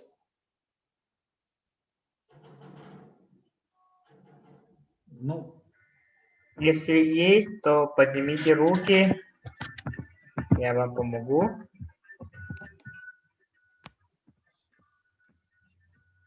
Так, все пишут, что спасибо. Есть рука. Да, Наталья Антоновна, Есть пожалуйста. рука. Буквально минуточку, Наталья. Да, меня слышно? Да, хорошо. Добрый день из Республики Карелия. Я работаю в общественной организации «Дом карельского языка» в языковом гнезде. То есть моя работа прямым образом связана с развитием билингвизма и двуязычия у детей. Мы работаем в условиях, когда родители уже не передают язык дома, дети слышат язык карельский только в языковом гнезде. И для нас все более актуальнее становится такая практика работы, когда, например, носитель языка, например, женщина уже возрастная, которая знает язык как родной, передавала бы язык в паре, например, своей коллеге, воспитателю. И у нас пока нет, таких, что ли, знаний, таких практических, как можно было бы эту работу специалистов организовать. То есть, когда в паре работает молодой специалист и уже пожилой специалист, пожилой хорошо знает язык, но не владеет технологиями, молодой хорошо владеет технологиями, но не знает языка. И, может быть, одну из тем будущих площадок посвятить более глубоко такой практике. Спасибо большое. Для нас это очень-очень актуально, я думаю, для многих других, потому что носителями языков, родных языков по большей части теперь являются пожилые люди. Спасибо большое. Спасибо, очень интересно, да, Наталья. Так, Артем. Делустам, подключи Артема, пожалуйста. Звук Артема.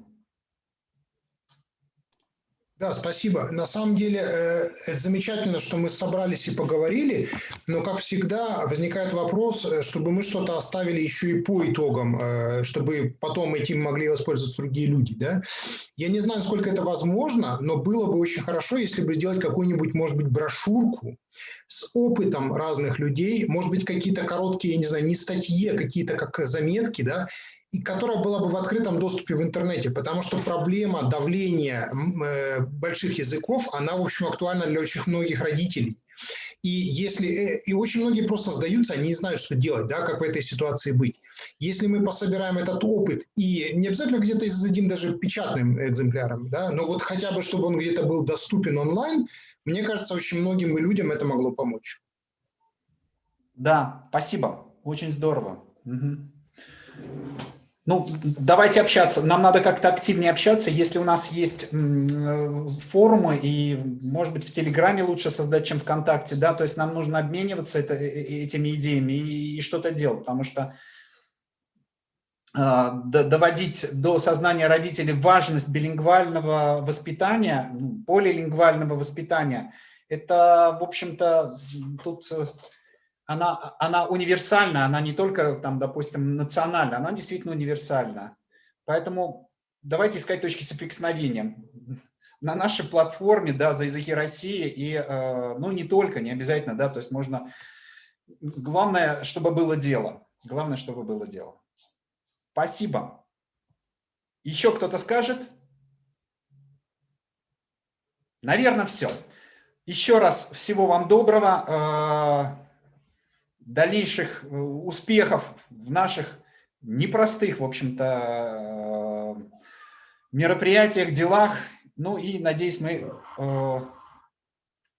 скоро с вами еще встретимся на дальнейших мероприятиях, конференциях «За языки России». И, может быть, со многими из вас мы в каких-то частных чатах будем проговаривать дальнейшие пути развития как раз билингвизма, полилингвизма, ну, в Российской Федерации, ну и не только в Российской Федерации, в плане сохранения родных языков.